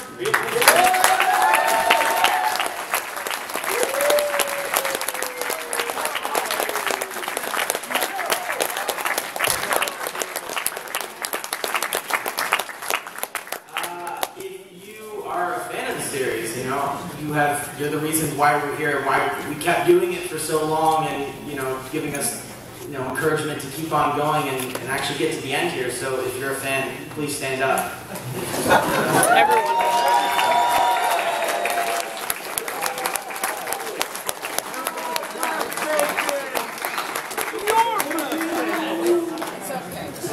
And then lastly, if you have never heard of Scooter Tricks, if you just came in here and said, this might sound fun at 1 a.m. in the morning, please stand up. You're really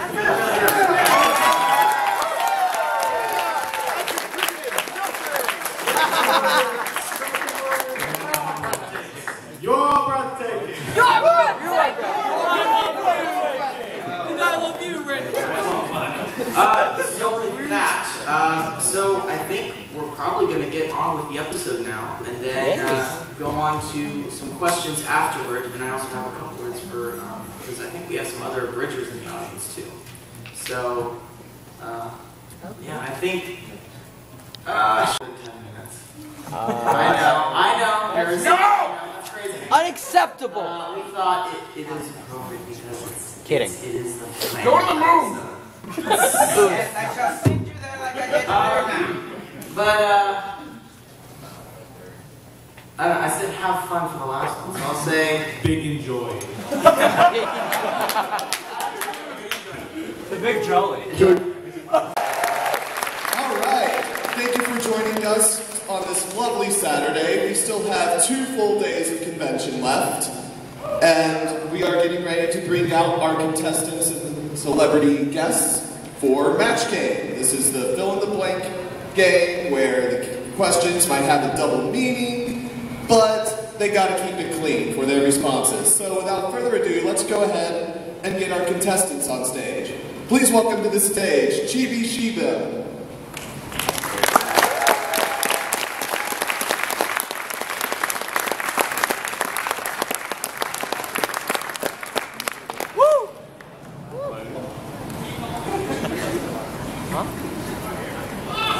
Okay, let's bring out our next contestant, Minty Root.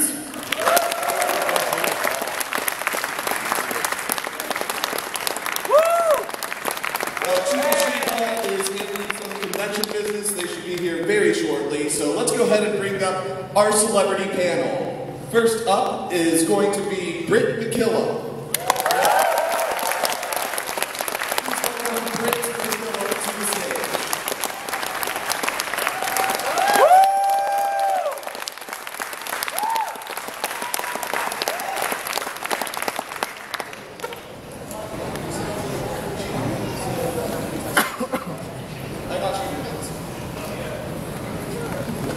Hello. For our next guest, please welcome to the stage, Nowaki.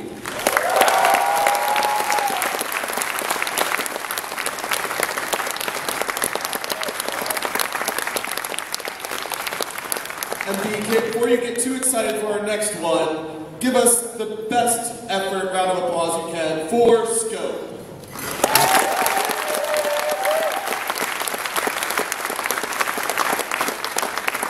Alright, Scope, try not to have too much fun now.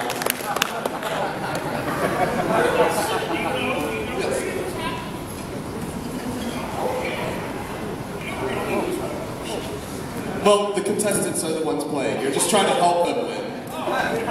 And please try to help. All right. Welcoming to the stage is Rebecca Schwakat.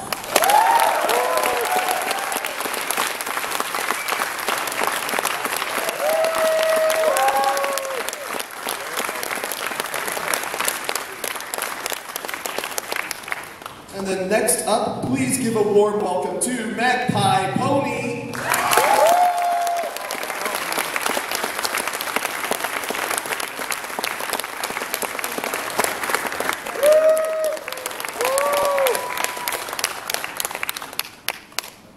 And then finally, our last guest, give a warm welcome to the Lost Narrator.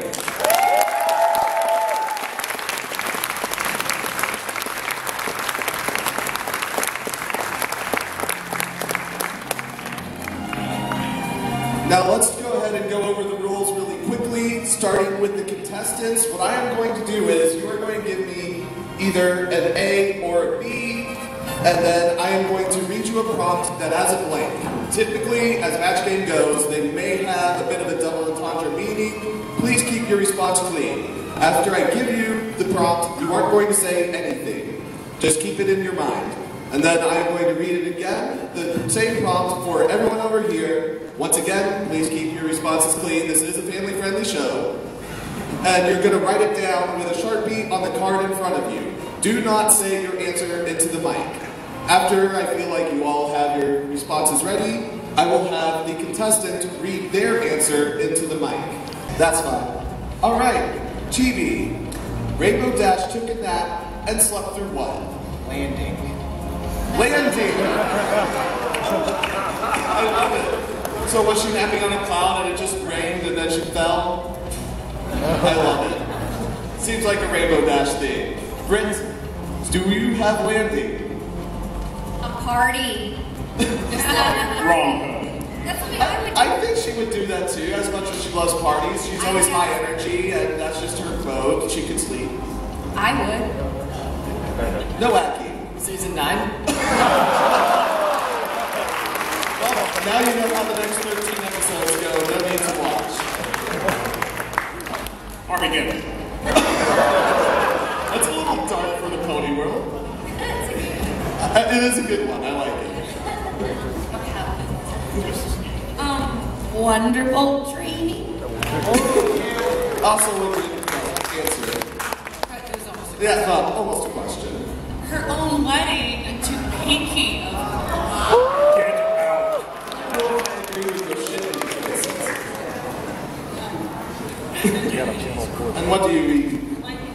A lightning storm, also fantastic, not doing her job. Totally a Rainbow Dash thing, but not a match. Sorry, Chibi, no matches yet. But there's still plenty of rounds coming up for you to catch up to. Alright, we've got our answers in. So Minty, Pinkie Pie is so crazy, once instead of making a lemon meringue pie, she made a... Pizza pie. Pizza pie? I love the answer. Let's see if you got any matches.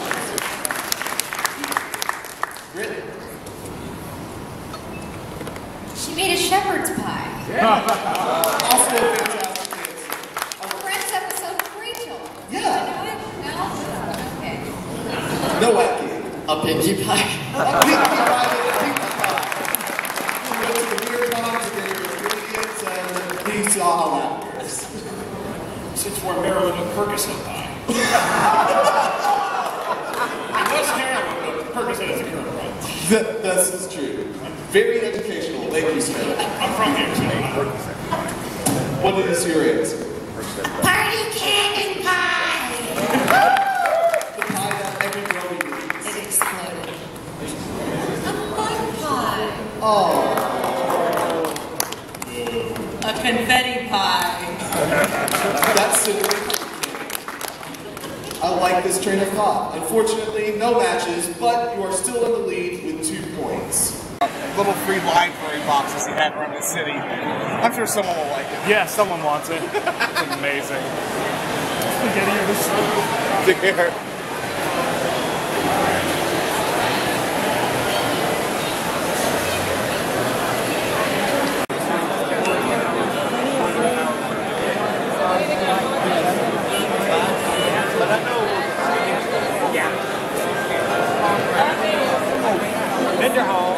I feel like I have a unique perspective because of that, but I also I really wish I knew what this meant. I feel like everyone in the nation is more tech savvy than I. But Google saw the value in this. They purchased it a little more than a year and a half later. October 9th, 2006, Google said, hey, we can profit off this. But here's the thing. They also took control of a lot of power. Because, here's the thing. Time Magazine named Content Creation Person of the Year. Yes, you control the information use. Welcome to your world. And I know what you think, well, it's a magazine cover, big world. I'm from this era where we had print. People read newspapers. Tell us more. And if you wanted to communicate with someone, you tied a note to a rock and broke their window.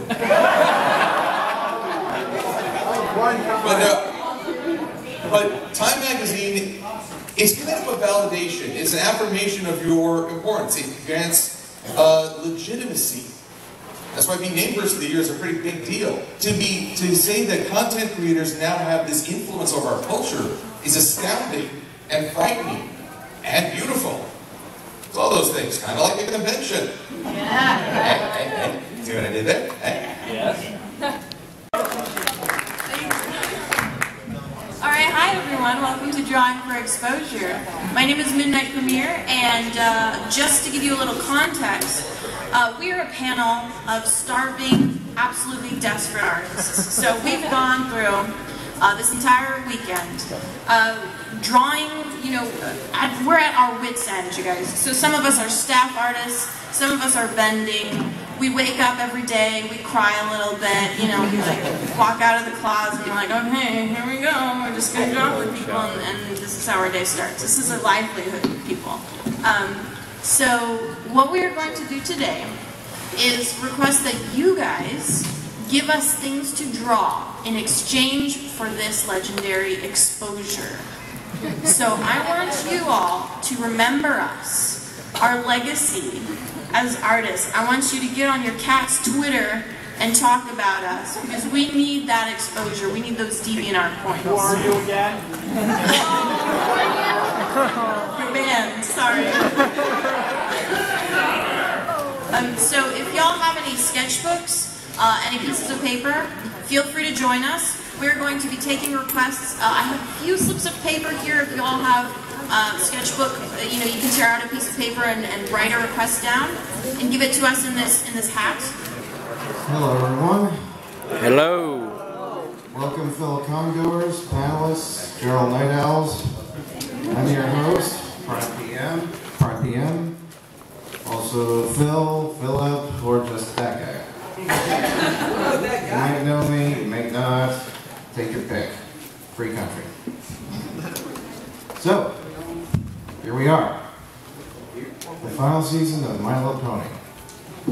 What a ride. 9 seasons, come and gone. I mean, if you think about it, this has been an entire decade. Seriously, how many shows can we honestly say encompassed at the entire period of the 2010s? Huh? Huh?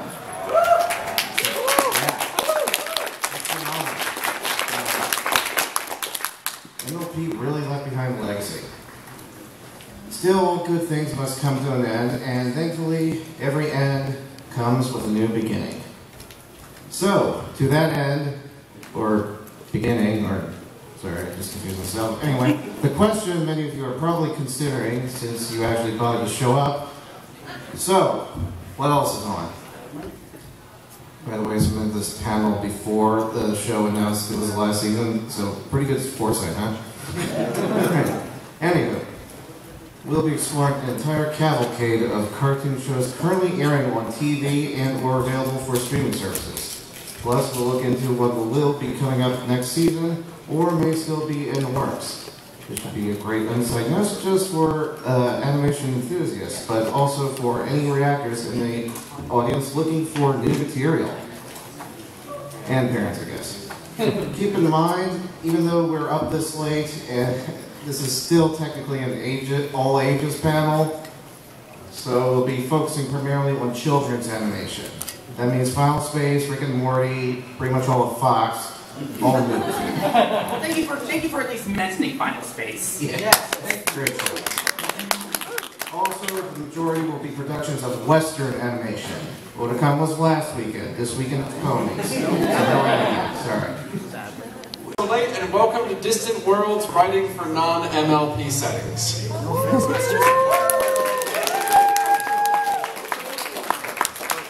I am GAP Jackson. You probably know me from FimFiction, where I wrote things like Siren Song, the Third Wheel series, or Would It Matter If I Was? I'm overdressed. No, just kidding. I'm the Hat Man. Let's see, I'm best known for The Iron Horse, Everything's Better with Robots, The Reality I Choose, and currently the not quite, but one more chapter probably to go, Reaping Rainbow. Yeah! Oh, there you go. Thank you. And it's my first panel ever, so thanks so much.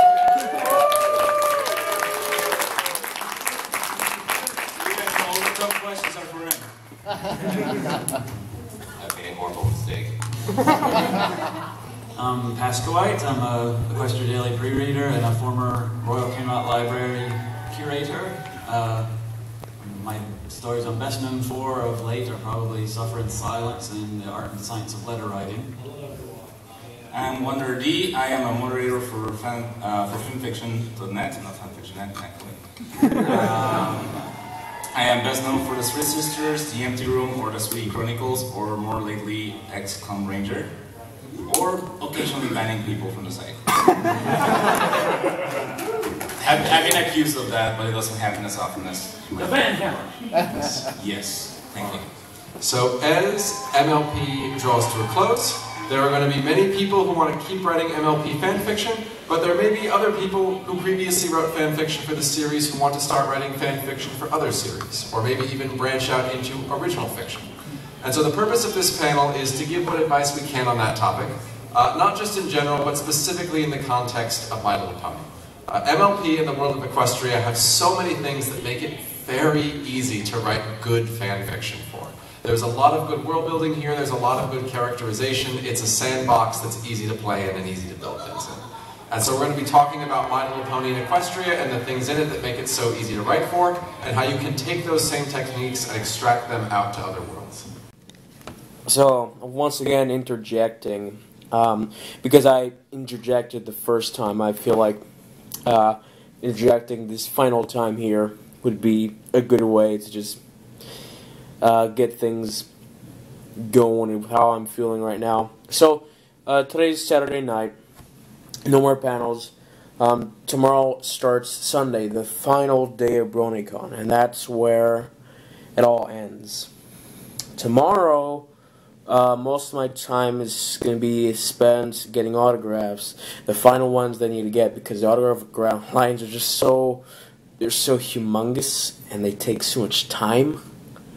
And so I had to plan things out perfectly to be able to get a good amount of time with one thing, quickly head to the other thing, get that done, while still having time to do things that I want to do. Board roll today, Saturday. Again, entire morning was spent the autograph line. I left autographs around 3 o'clock. I was there since 9 o'clock. I left here 9 o'clock, all day long, just in the mood for autographs, and you know, that's the whole thing. And so I've been like by myself the entire day, and you know, I've been looking for people that I know.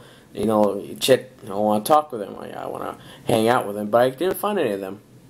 You know, they're all doing something else, and I didn't see them. I might have like spotted them from a distance, but they quickly just went out of my vision. So it's like, oh, okay, I can't see what they're doing. And it's, you know, it's not until like this past hour, went into Ted Getchman, the father of Jack Getchman from Scooter Tricks, and we had this great conversation about writing and different things about that. And you know, I love these moments, these small moments where I get to talk with people, an honest conversation about things that we like and things that we do. Because I don't get that opportunity a whole lot. Because we're all here for ponies, but you know, you want to be more friendly. You want to have more deep and personal, philosophical discussions. And I feel like I had a nice discussion talk with Ted, who was just a great man, by the way. And so I feel good about that. I'm glad you know, I got that one conversation at the end of the day. Because you know, it was just like I was just feeling fine. I was feeling just calm, monotone. Well, I guess, you know, I also somewhat said hello to Trish, went to her panel, but the difference was, yeah, I only said hello, and that was it. And tomorrow's the last day. Tomorrow is where the emotions of everyone is going to start becoming gloomy. And I don't know if we're all ready for this final thing to happen.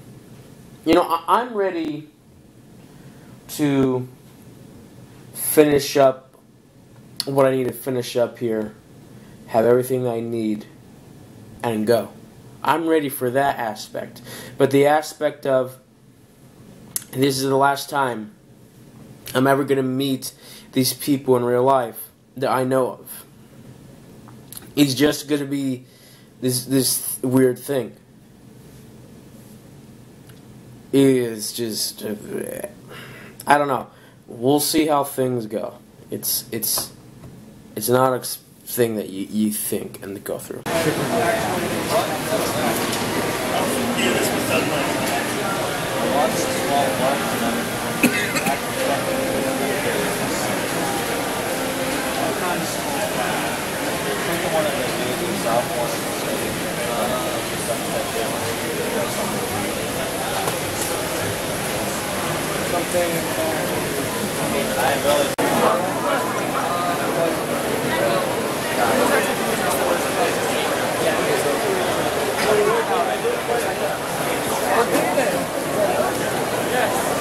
When you have to have two.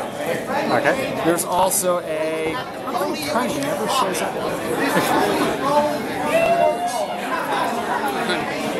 If you have a cunning, then you have to have two methods instead of one. Okay. All right.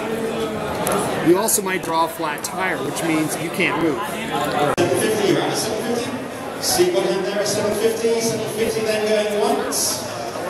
One there, okay, we're at 800. You're at 800, you're at 800, 800 is good, 800 going once, 800 going twice, sold $800, thank you very much. Alright, over here.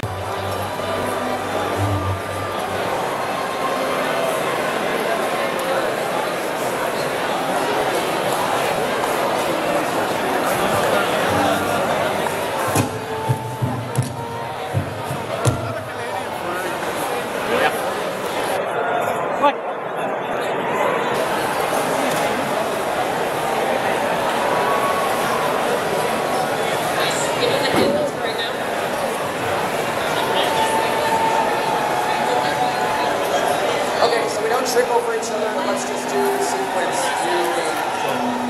We'll just do it that way. Just always speak in that order.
guys, who here had a good weekend?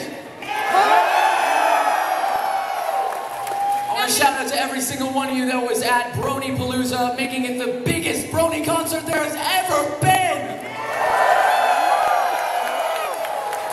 And how many people got to check out the marketplace and get some cool loot?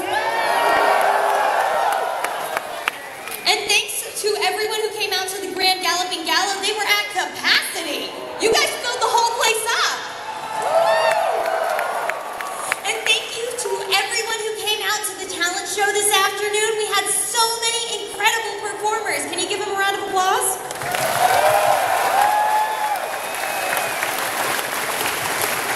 On that subject, we do have the honor of having our winner of the talent show, Dancing Chris, out on stage. Give him a round of applause.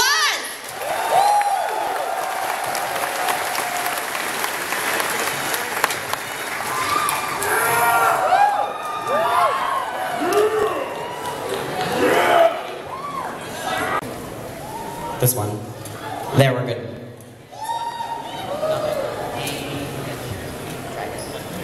Hey, V, can we get Cheers mic up?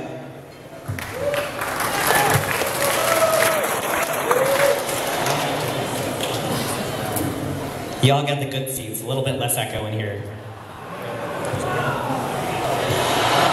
We're working on it. Okay. Good evening, Baltimore! How was your weekend? Awesome. Thank you all so much for coming out to BronyCon 2019. It was our honor to host you this weekend. We wanted to bring up to the stage a couple of the incredible guests who have made this weekend what it was. Starting with Andy Price.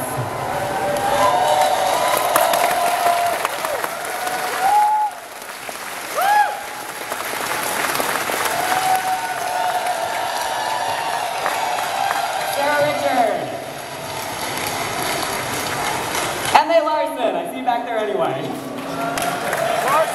Tony, please.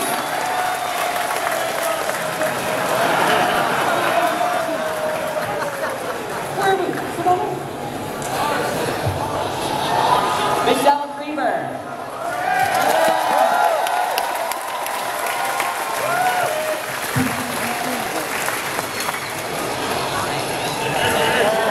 Gabe Brown.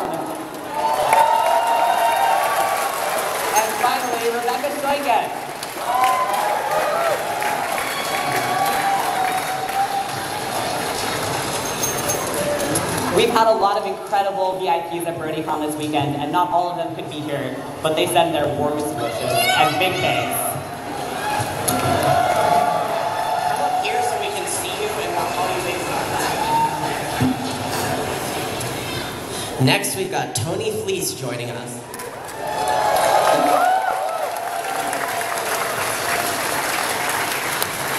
Oh, for me? Also. Last but certainly not least, Sarah Richard.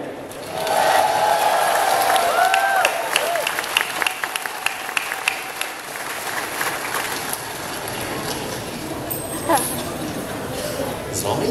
It's me. I'm first. I'm special.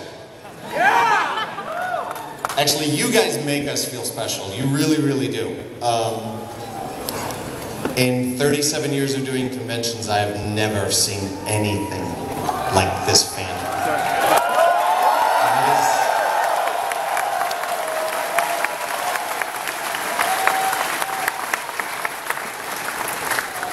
You guys make what we do wonderful. The best, it's just the best feeling. The worst day of our jobs is better than any other job we've ever done because of the stories that we get to hear from you, the graciousness, the gratitude, the booze. You know, I could open a bar with what you people brought me this weekend. But you have made, at least for myself and the rest of the IDW guys, you have made our creative lives so much better. This is 9 years of BronyCon. Doesn't go by in a blink. But this is my final BronyCon drawing. So, have at it, people. Don't kill each other.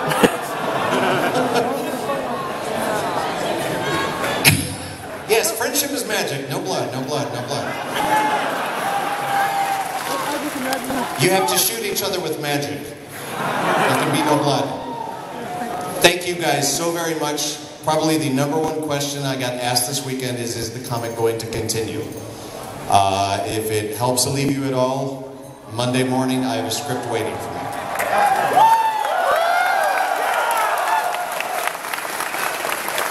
So, thank you guys so much. Thank you so much. We will see you at other shows. This is not done. Hey, all right, next we'd like to call up this year's community guests. So, starting off with AC Race Best and Saber Spark. Next up, Dusty Cat. In tandem with him, Full Papers. Next up, we have Jay Holler and Jake Wyman from Anthology. Let's bring up the Lost Narrator, Bob Scrimpler. Alright, let's get some artists up here. NC Mares, Trish Forstner, Brandon Dunn. Let's bring you up. Alright, if you like that VIP script reading yesterday, let's get Alamex, Monochromatic, Skyrider, and Horizon to the stage. And then we'll bring up Jesse Nowak, Silver Quill, Magpie Pony, Minty Root, and last of all, the curmudgeon of curmudgeons, Scope.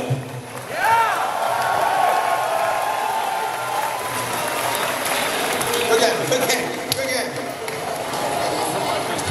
All right, I was given the microphone because they asked me to say a few words, which I'm insanely honored to be a part of. I am so proud of you all. So very proud.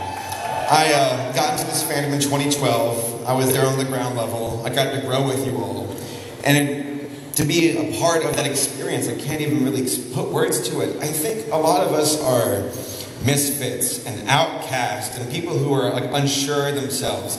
And we really found a home here in this fandom where we got to make friendships and grow with people, whether it was just a hobby or something we took very seriously. So, like, to be a part of that experience, I mean, I can't say thank you enough. You all are beautiful people, and you really made it happen, so thank you so much.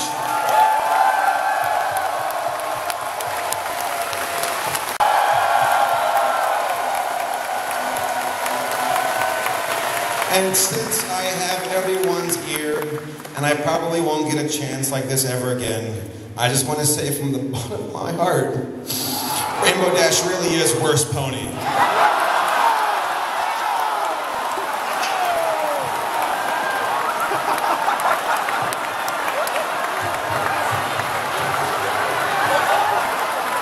I hate this fandom. Let's avoid having a homicide on the stage at BronyCon. One last time, a big thank you to all of our guests. And we have one more community guest to thank really quick who was missing from our slides. So we'd like to bring up Flufflepuff last and foremost.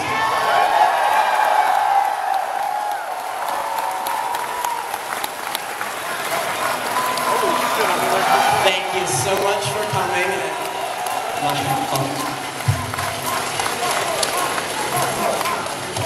Thank you all.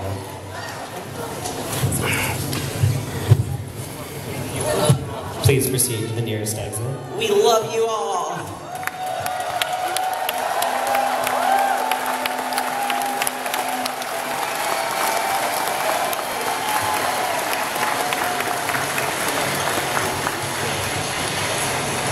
Now, there is another very special group of people without whom putting on this show would not be possible.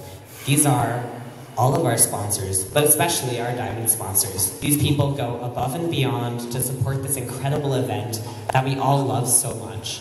And we'd like to take this time to give them a very special shout out. Starting with Anakin Edmonds, Brandon Depew, and we we've had an incredible year. Our charity this year has made over $80,000.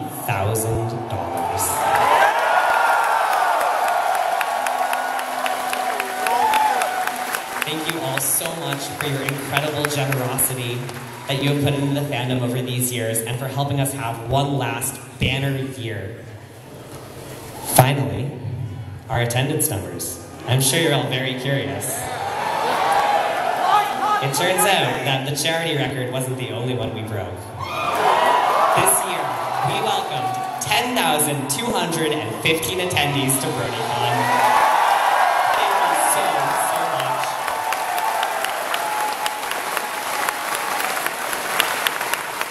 Having this many people here and putting on this event at all would not be possible without the incredibly hard work of our staff members.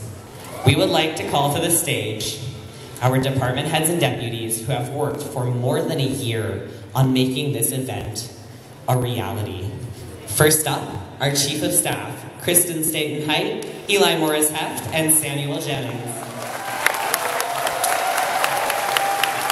Our design team, Laura Herda and Emily Bennett. Our events department heads, Justin Yoon and Teresa Payton.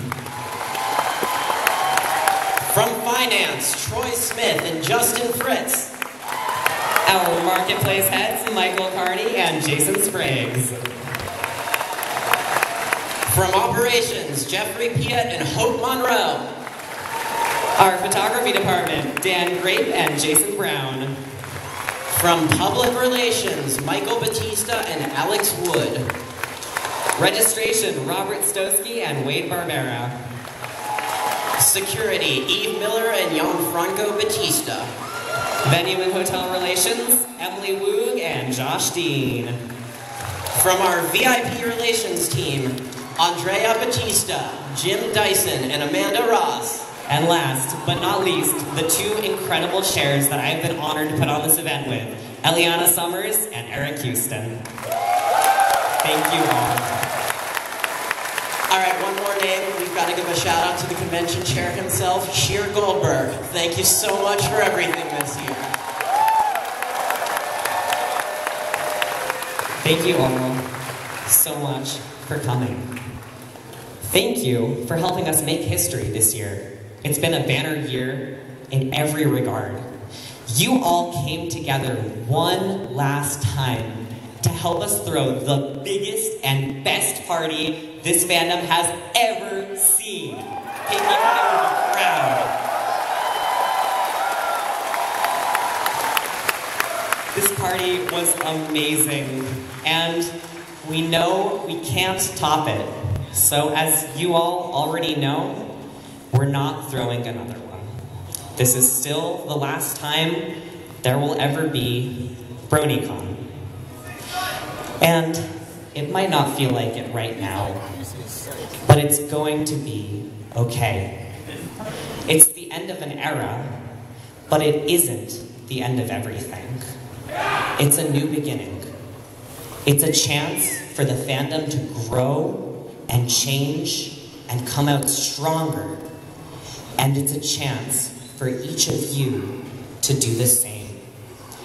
Conventions are amazing because they're a time to be surrounded by people who are like you and people who like you. People who understand what you're into and are into it too. And I know that's really hard to find. But I also know that this will not be the last time that each one of you experiences it.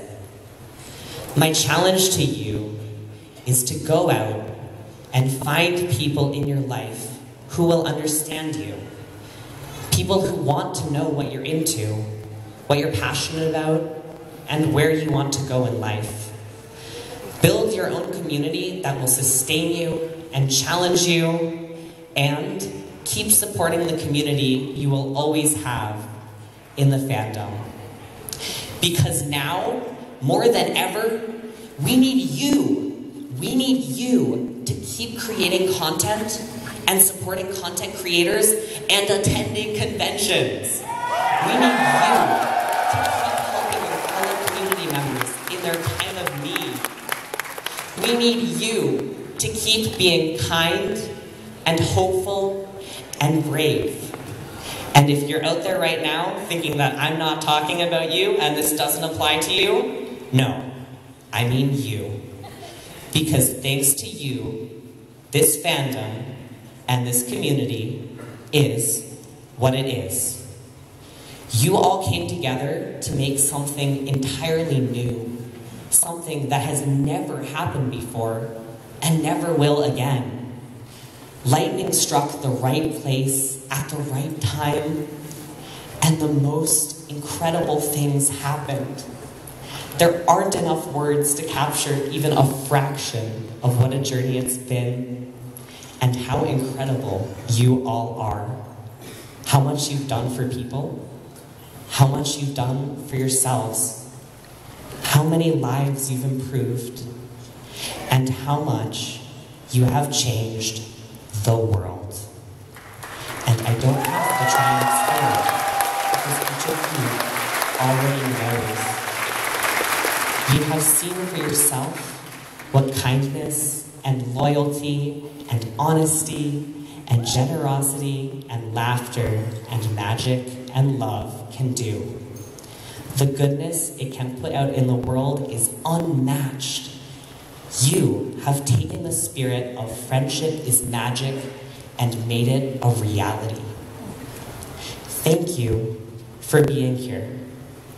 Thank you for being a part of this. And thank you, most of all, for being you. It's our greatest hope that you all take the lessons you learned here forward and you share them with everyone around you. Whether or not they were here, whether or not they were in the fandom at all. You can show them what loving My Little Pony means to you, and you can continue to make the world better for it.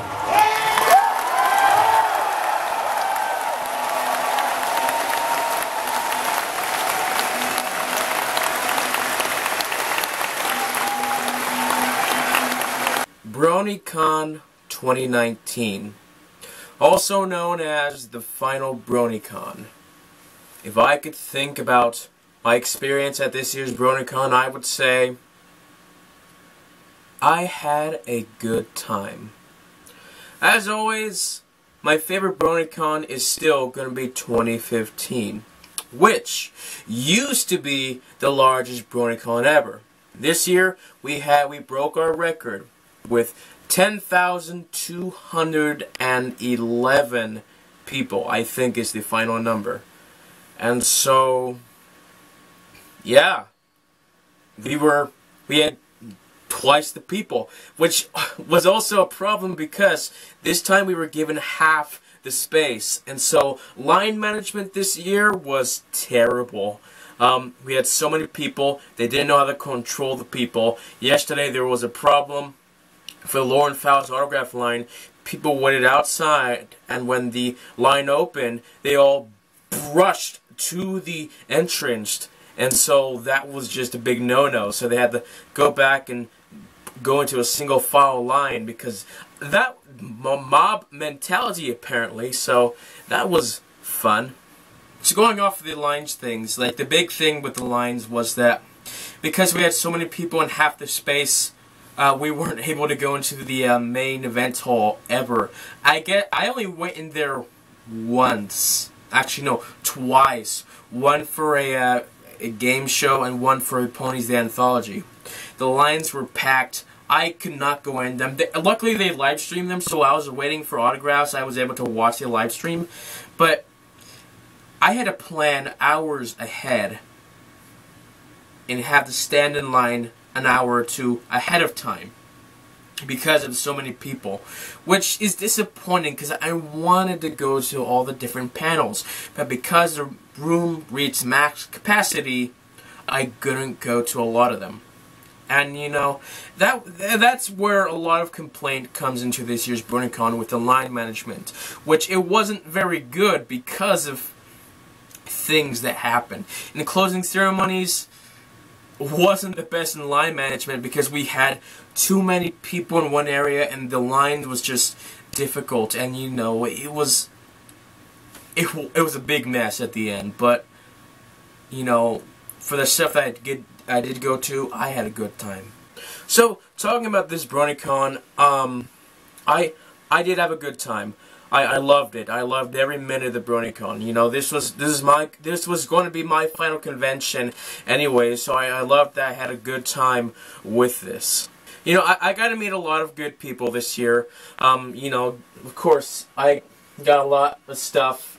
I didn't get any hats. You know, I wanted to get the hats, but the guy who normally does the hats wasn't there this year, which I'm so disappointed because I really wanted to get those hats with the cutie marks. So, like, those were my favorites. So, people that I got to meet a lot this year was, of course, the Scooter Tricks team. Mainly Jack Getchman and Ted Getchman.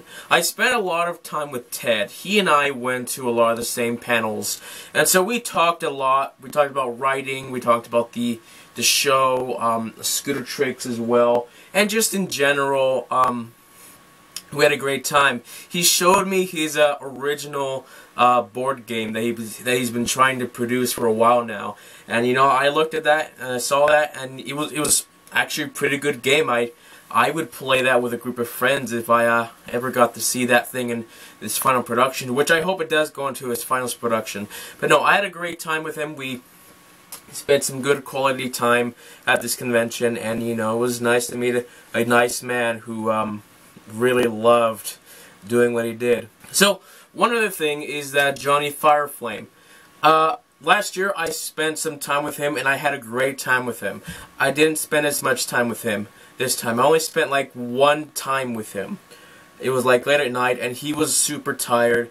We talked a lot about old reactors and that good old time there, and we had a nice time there.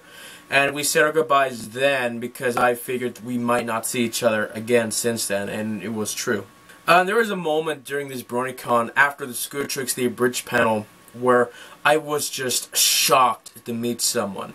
And this was Jenny Nicholson. Jenny, if you don't know, she created, she was a part of the Friendship is Witchcraft crew.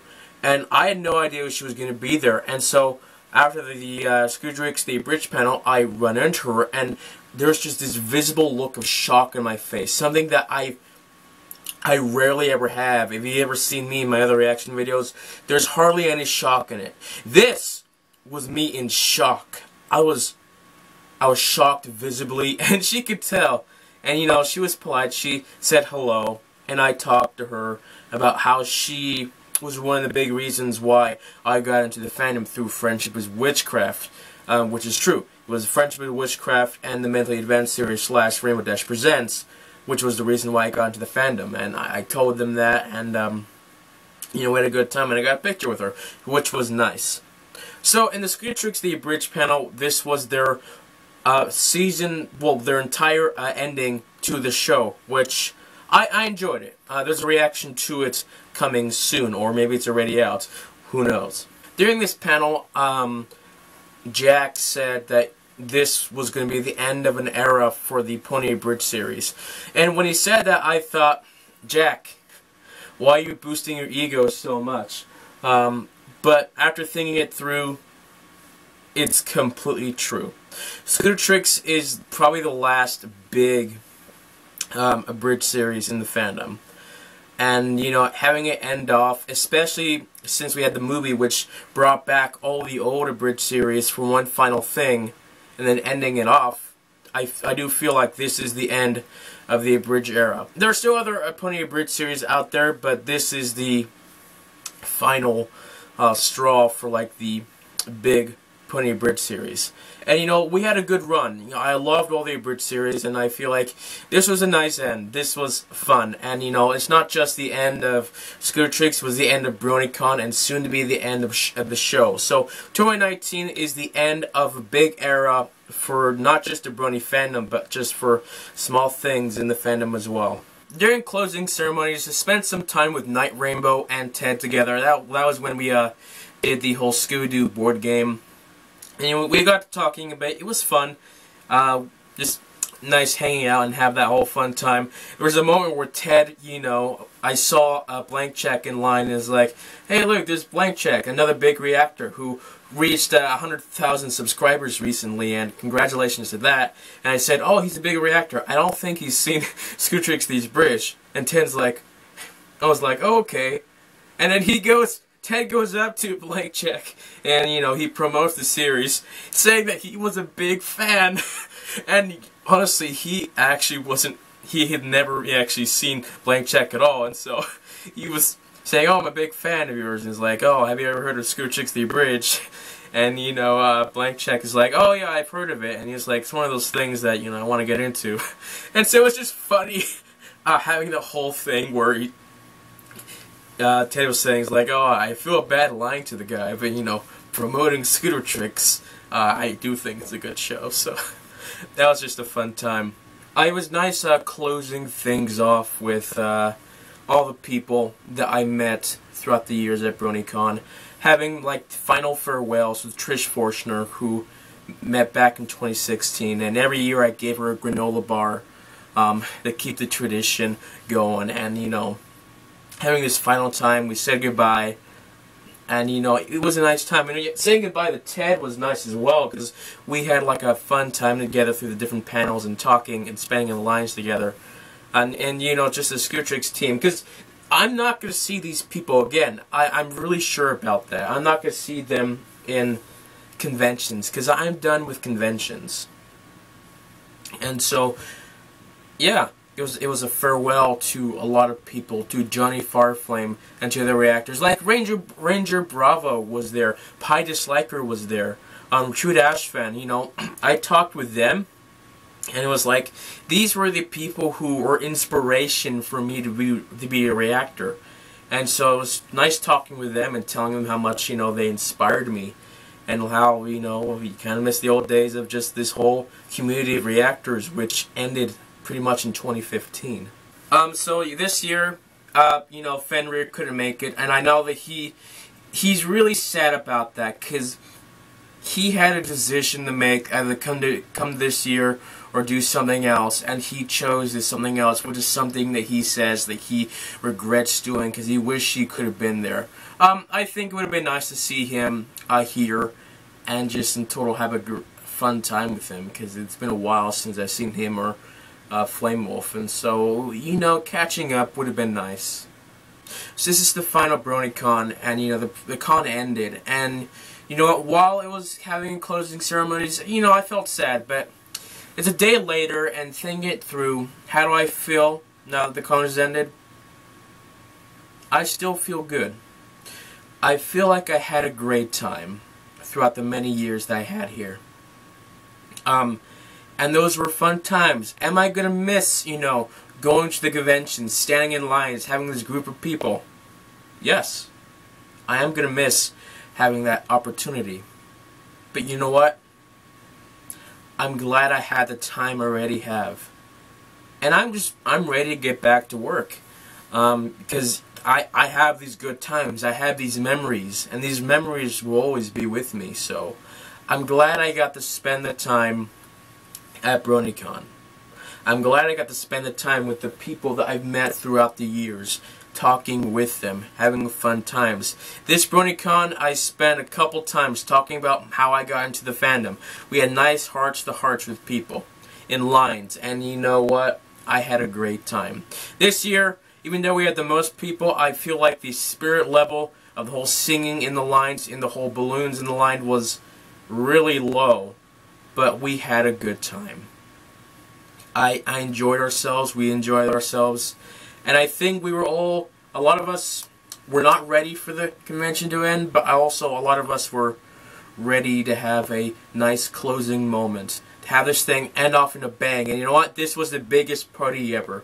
We broke the records of the most attendance at a Brony convention, and I'm not sure, I think we also broke the record of having the most money at a charity auction, which was amounted to about at least $80,000, which was a lot for a charity auction. So, to close off this BronyCon chapter, it was a good time.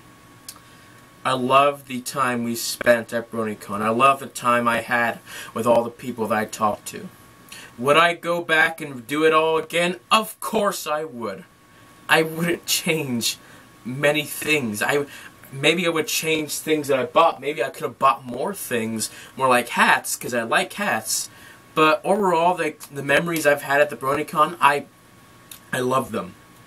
I love the time that I had there. I love the autographs that I got from the different people, like Bonnie Zachary, which was a nice old lady. I love just spending and talking, going to the different panels. All these many panels I had good memories from. Meeting all these people. I had a good time there. I'm glad that I had a good time and we closed off here. You know, this past couple of years, I had the feelings like, last year I had the sad feelings like, I wish, I was recognized by more people. I was recognized by people. They didn't come up to me and like, oh, you're JPL. No, I knew them and they knew me. I reacted to their stuff and they knew my reactions to them. And so we had a fun time with them. Especially the Scooter Tricks people. Which, the signed autograph poster, which I'm glad I have because there was a nice time. Having the other reactors as well, like Wubcake. No, sorry, like the Wubstep Brony and Magma Master, seeing them again. Having that time with them. It was a good time. We said our goodbyes. Some of them was an emotional time saying our goodbyes, but we had our goodbyes. And you know what? This chapter of my life is over. The chapter of conventions is over. I'm probably not going to go to another convention. If I was to go to another convention, it'd probably be a Star Wars convention or something to do with Bionicle. I don't know. But for My Little Pony, I had a good time. I had a good run. 5 different conventions. Adding up to 4 years in total. Great times. And I loved them. So, this is it. This is the end of my BronyCon vlog adventure. And you know what? Not much I can say else. So, thank you guys for watching, and I will see you all next time. Bye.